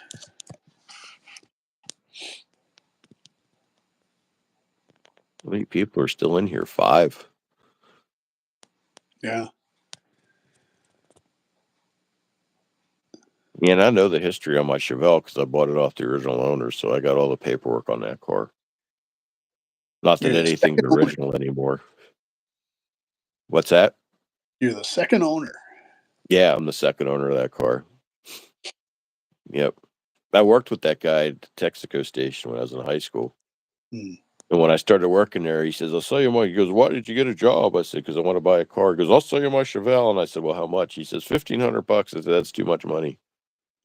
So, then a couple, this was a couple months later, he drug it in on the hook because the fuel pump took a crap. So he put a fuel pump in it and he thought he was going to tune it up. And he's trying to tune it up and he's out there in the garage, trying to get it tuned up and it's shooting flames out the carburetor. Well, here the distributor was gummed up and he couldn't get the timing set. Plus, it was bad. It had all Hmm. kinds of play in it. And the one guy I was working with, he's like, he comes running, he goes, go out there and offer Ed $500 for that car. Because he was getting pissed at it. So I went out there. I said, Ed, I'll give you $500 for it. He says, sold. So I called my dad and I said, hey, Ed wants to sell me the Chevelle for $500. So my dad come down and we took it for a drive, and because I didn't even have a license, and it had a light miss at idle because the cam was going bad in it, and paid $500 on it and drove it home, stuck it in the backyard, and I worked on it and did body work on it until I got my license, and then started driving it. Yeah. So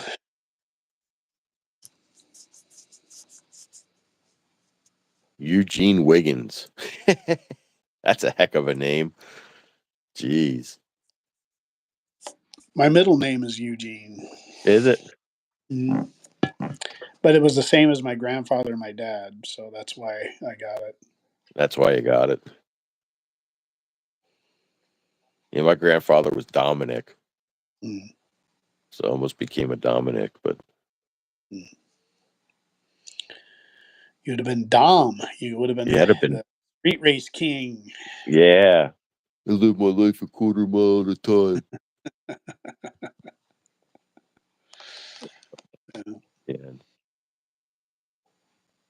Yeah.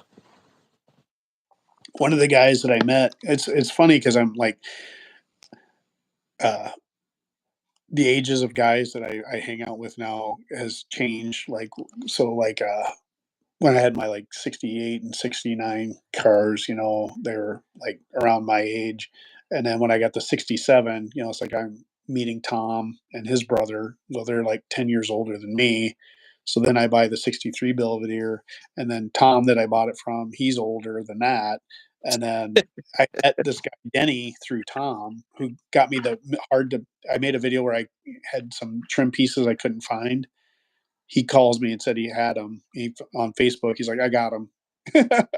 He goes, I got to charge you something for them. So he charged me $100. So I got that little center piece and the bottom trim, and then that missing corner piece and everything. So I'm like, and he just texted me Happy New Year. But he's like, so it's like, it's like I'm really cool with the 80-year-old guys because I have a 63 Plymouth.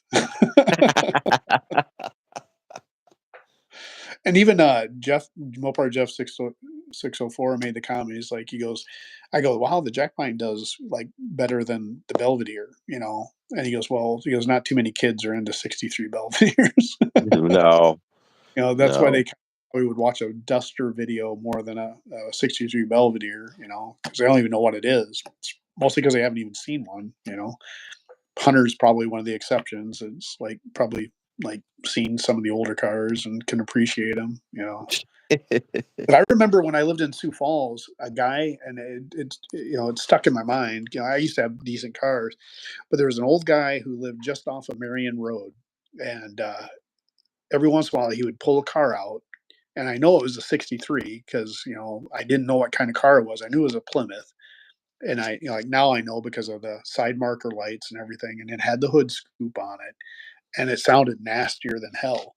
So I wouldn't be surprised if that wasn't like a Max Wedge, 63 Plymouth. I just didn't know what it was, Just kept But her stashed away there and yeah, he dragged her just brought out it every out once now in and a then. while, and you could hear it running, and you're like, man, that thing sounds nasty. But I'm like, who would have built an old car like that, to make it fast, It's like, no, it was a factory race car. What? They made those back then, So that's one of the reasons when I saw this one, I'm like, oh man, I can build one like that, black. But his didn't have meats or anything on it. It had factory wheels and stuff on it. So it Yeah. kind of looked more old manny, because it was more pedestrian looking, except for the scoop. Yeah, it had like little pizza cutters on it, not big meats. Well, like when I see 67 Cornettes that got 14-inch wheels on them, they look disgusting, Oh, isn't it horrible? They're so small. Yeah. The wheels are so small.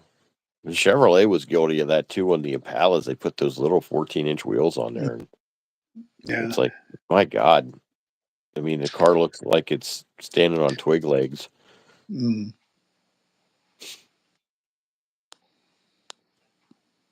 They just never put anything. Well, they were cheap. They were just trying to make money back then. So, Well, yeah. and any bottom line, who's all still in here? We got 5 people, it says. Yeah. Just you, me, and Hunter, and then a couple of people lurking. A couple of people lurking. I've done that That's before. Where I'll be watching live streams and I just don't think to comment. I'm just watching them. And yeah, like when I talked about like going forward, having like these encounters with Mr. Foot, this is what I want to do. Just have a conversation. I feel bad for people that didn't chime in if I felt because I know what it's like to like, oh, they're not even paying attention to the live stream. But I think like to go back and watch it later, 2 people having a conversation is more interesting because when you're trying to watch a live stream, that it's just the person reading comments. It's nice, it's cool, but you kind of don't know what the people are asking because you don't see the comments. yeah, But yeah. this way, it's more natural, and the conversation kind of takes a natural flow, and I don't stammer and stutter. And Were you on John's live stream the other night? I was, yeah. Yeah, because I was over at Marty's when it started. Mm. So then I came home and I watched it because I just wanted to see when the dates were and what was going Mm. on with it and stuff like that. And Well, then there's people that like, and I don't want to throw shade or anything, but there's somebody that just started doing like multiple live streams, which is cool because I know they're trying to get their watch hours up and stuff like that. But I'm kind of like, if you don't really have a point, so that's why I like this idea of having a conversation with somebody. yeah, I just wanted to see what they were doing with I guess they're going to do the 500 subscriber thing again. So That's I just cool. wanted, I mean, I just, I think that's when they first did it, I thought it wasn't really very fair.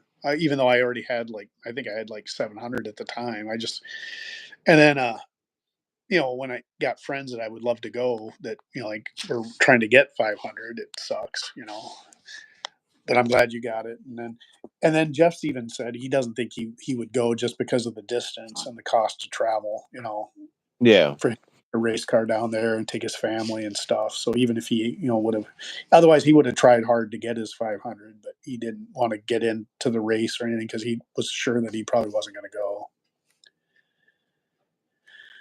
yeah. I just wanted to make sure that they were still going to do that. I mean, I figured I was hoping that I would still be, since I had my 500, that I'd still Mm. be eligible. And I didn't know because I knew they were talking Oh, he about says upping once it. you get it and it's screenshotted, even if like everyone unsubscribed, you could still go.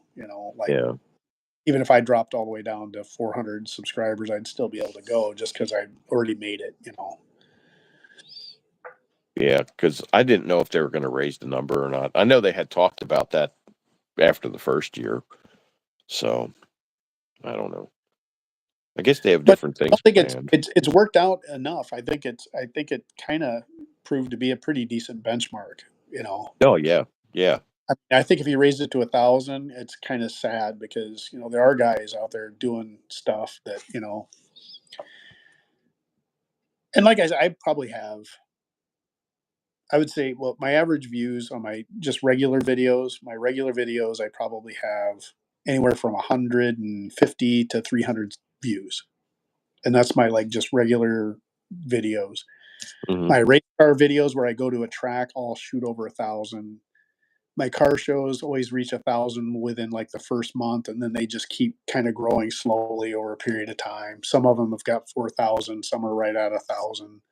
Um, my dyno videos, one of them's got 40,000, but I mean that's different. But the dyno videos all do like in the teens of thousands. So I figure I probably have close to 300 subscribers, and there's probably 10 to 15 people I interact with regularly, which is my real base. yeah, Yeah. The other number is just coincidental. All it does is unlock doors for me. Like I can do Yeah. this stream together just because I probably crossed 1,000. And like I said, if I ever got to monetize, I would just use it as a tax write off. Yeah. Yeah. I would start. Exactly. I spent this much money for my business. Yeah. Exactly. That would probably get me more money than what I'd ever get trying to monetize. I think. Well, yeah, through YouTube, because Christ, every time you go to a car show and they play all they have to do is hear a hint of music that's copyrighted and you get demonetized. But going forward, I know like my bread and butter videos. I'll probably do at least 4 more car show videos this next year. I'm going to have at least 2 engine dyno videos this year, and then track. So that's kind of what my channel is going to. It's always been and kind of evolved into. Because some people just have a natural charisma and they are good at what they do, and that just stands out. And then you get like phenomenal growth. You got like Adam. He should be doing better than he is, but he's going to get there. I mean, he's very knowledgeable. Joe's doing awesome because Joe does good stuff, and people like him. And any channel where the person, both of those guys are kind of solo acts too. A lot of the channels that take off faster have like ensembles. Like you got a kind of a cast of characters that kind of drift in and out of yours, which is cool. Yeah. I've got Jeff. It's really helped me a lot, and that's why some of my content's better, just because of the quality of my cars being better, and the friendship of that.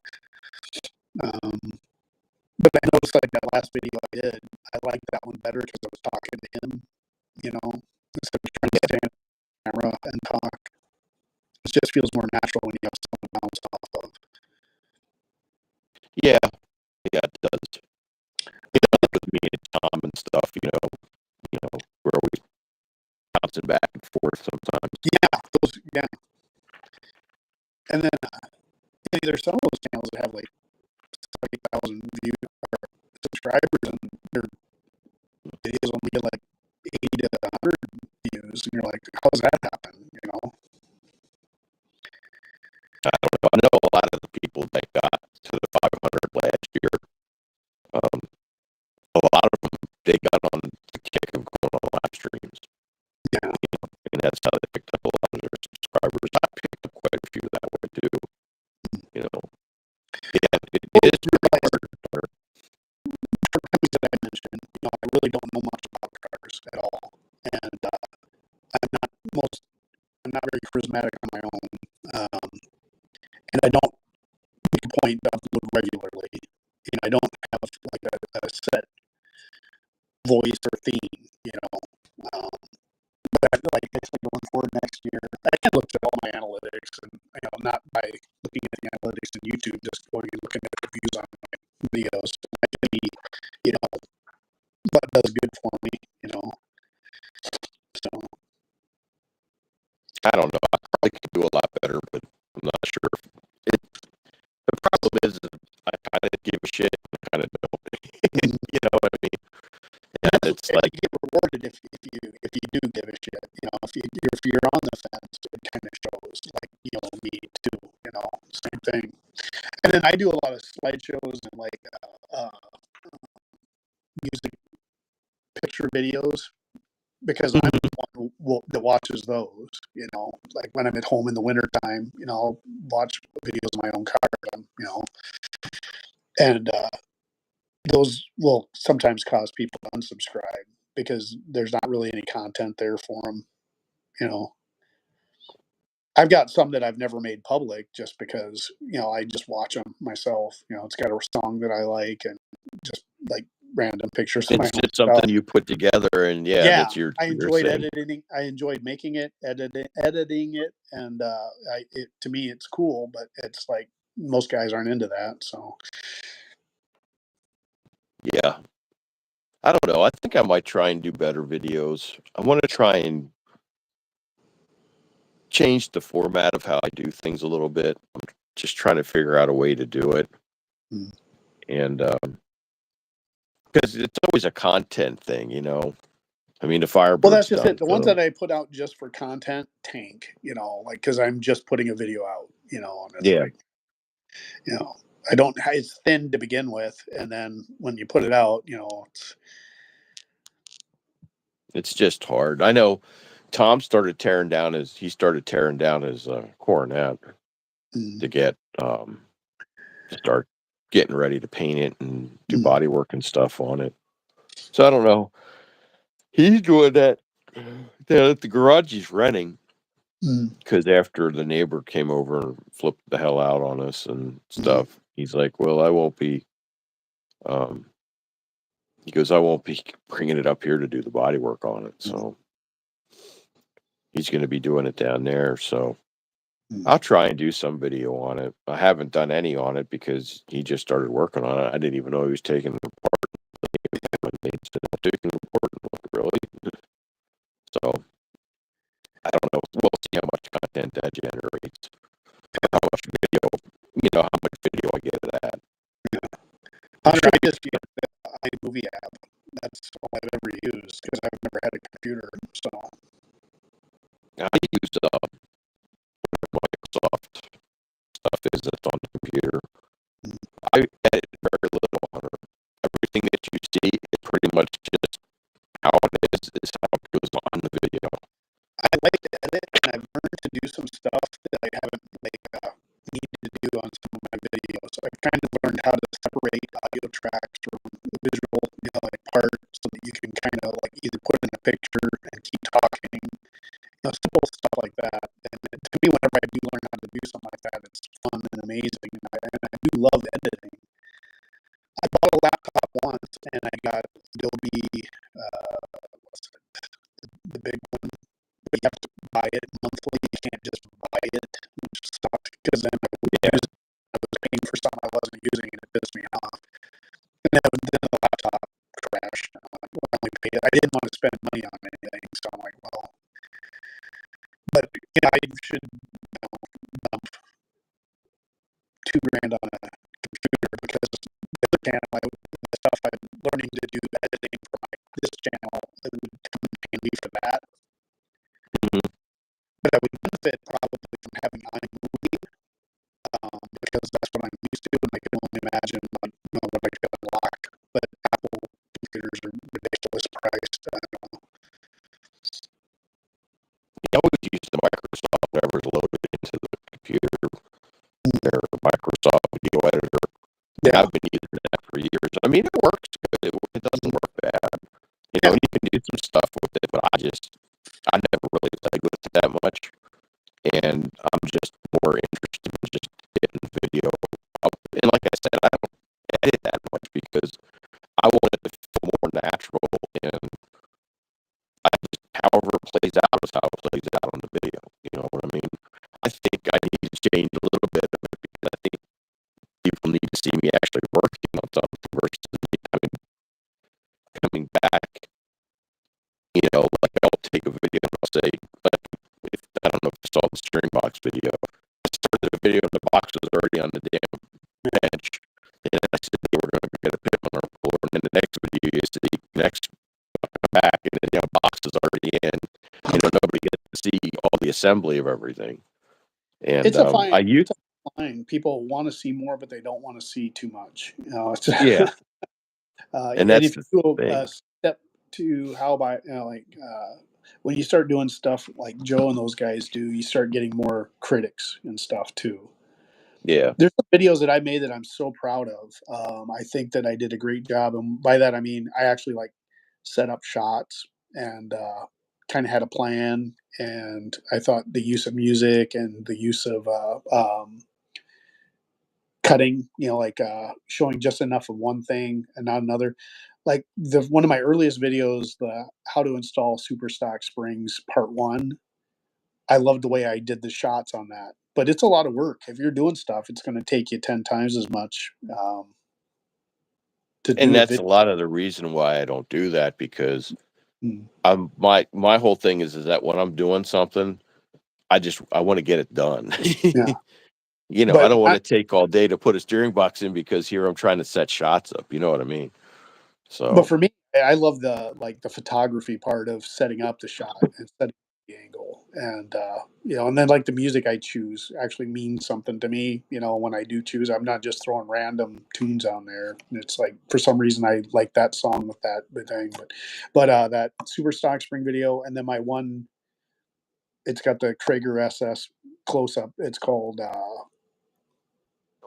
you know, I think installing 2810 fives on my Belvedere or something. I really liked how I went from kind of like a sped up footage to me and Jeff talking, and then sped up footage, and then me and Jeff talking, and then sped up footage, kind of stuff.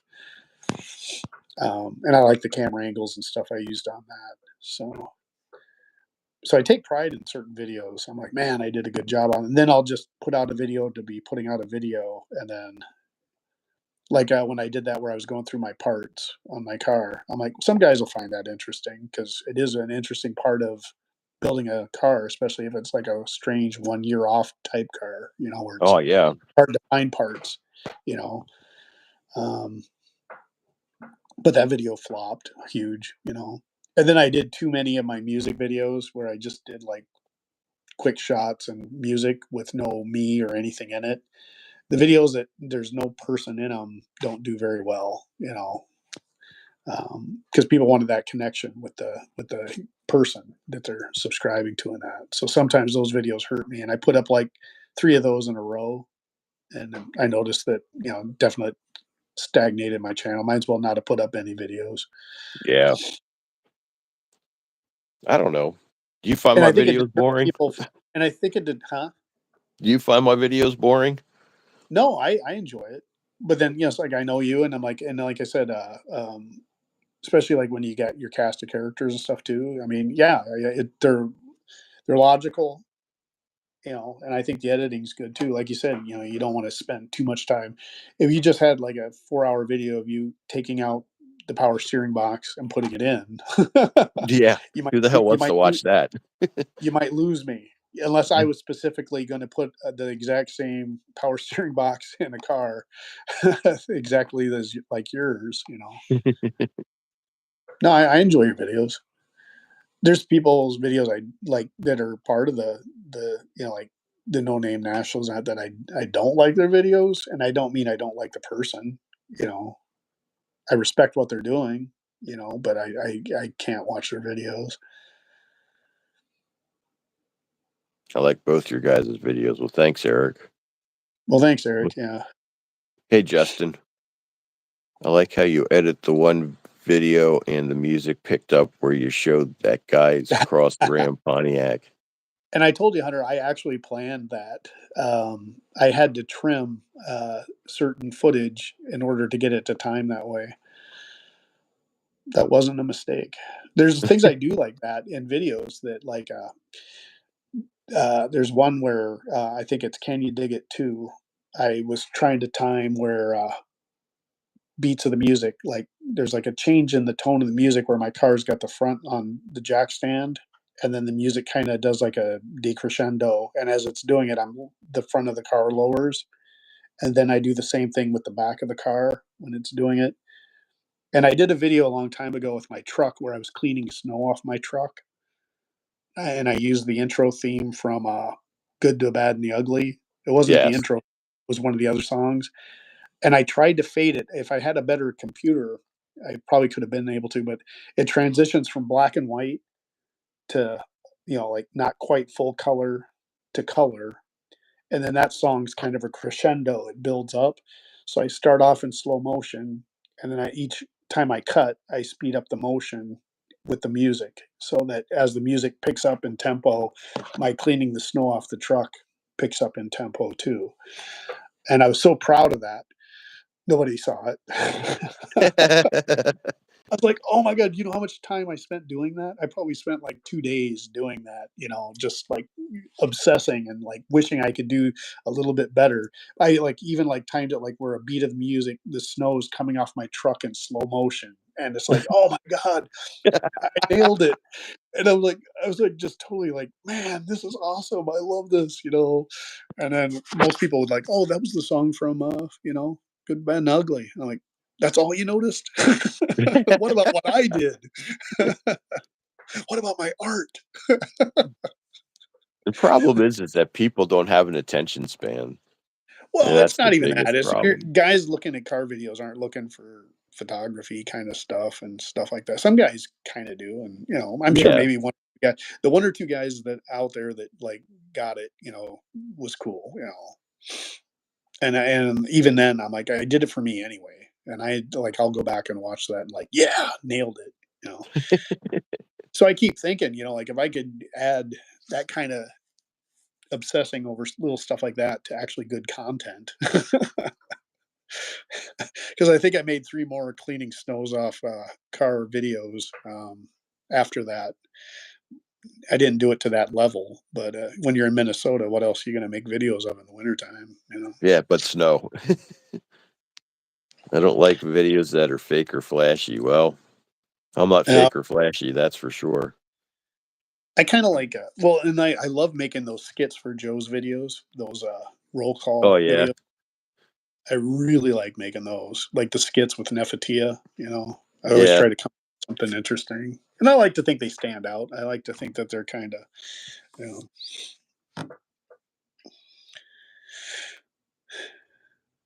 Yeah, shorts that way they get more the only problem with shorts, though, is that they kinda screw up your you get I a wanna lot of say that I wanna say that I invented shorts. 'Cause all my videos have been like, if you look back, most of my videos are from 1 to 3 minutes, and they have music in them, and it's more photography, and I'm like, "Well, dude, they made shorts for guys like me." It's like, "Hey, get out of that copywriting shit and just make your little shorts." The only thing I don't like about shorts is the vertical camera. Otherwise, I would be all over the shorts. I'd be the short king, but I hate vertical. I turn to landscape. I'd like to buy a better camera because I use, like, a little Chinese GoPro type thing, Mm. I'm gonna and get a that's what couple I've of been those. using. I've got one GoPro, but I don't want to spend GoPro money. And I want to be able to, like, when I do the race videos, have out of the front of the car, inside the car, and then maybe out of the back of the car. Some guys have those 360 cameras, but I'm not gonna.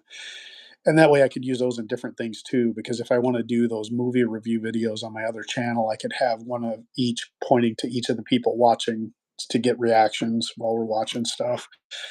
So I got other use for those cameras. But I would actually love to get like a DSL or like a real camera with a gimbal. I think I would like do a lot of cool stuff with that. Yeah, yeah, I don't know, that thing, it's a Campo, and it was like $80, Mhm. and I've had that thing for 4 years, and it works good. I I just can't hate complain about it. that you don't know when your GoPro is going to shut off.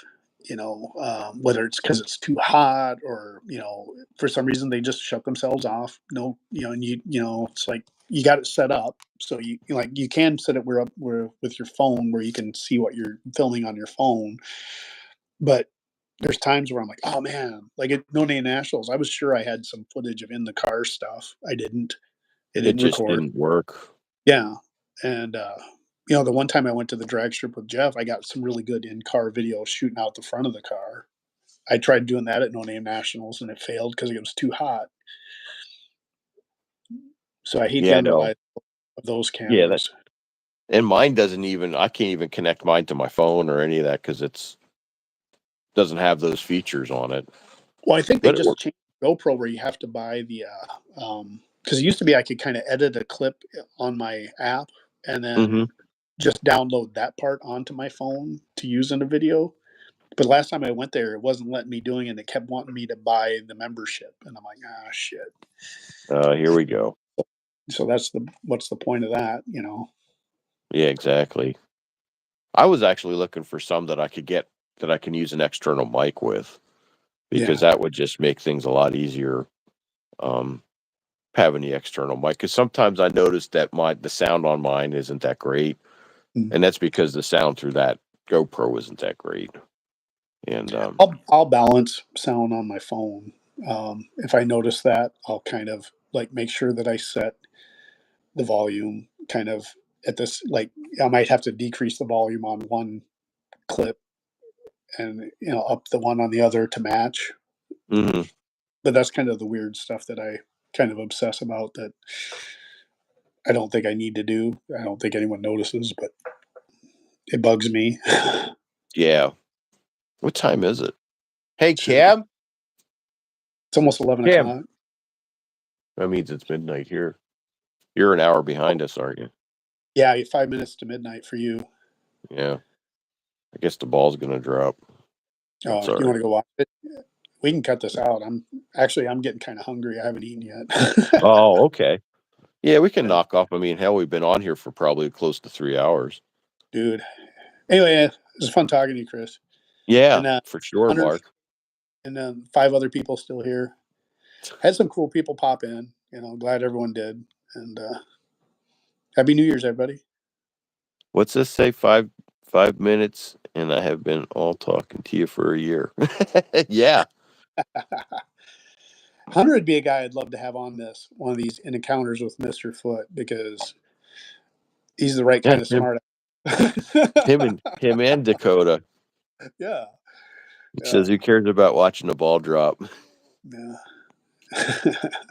I got to get off the couch because I'm just kind of laying here in a weird angle with my phone.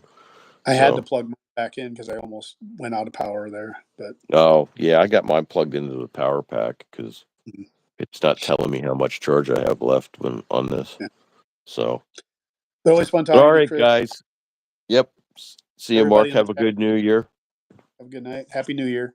Yep. Happy New Year, Hunter. Bye.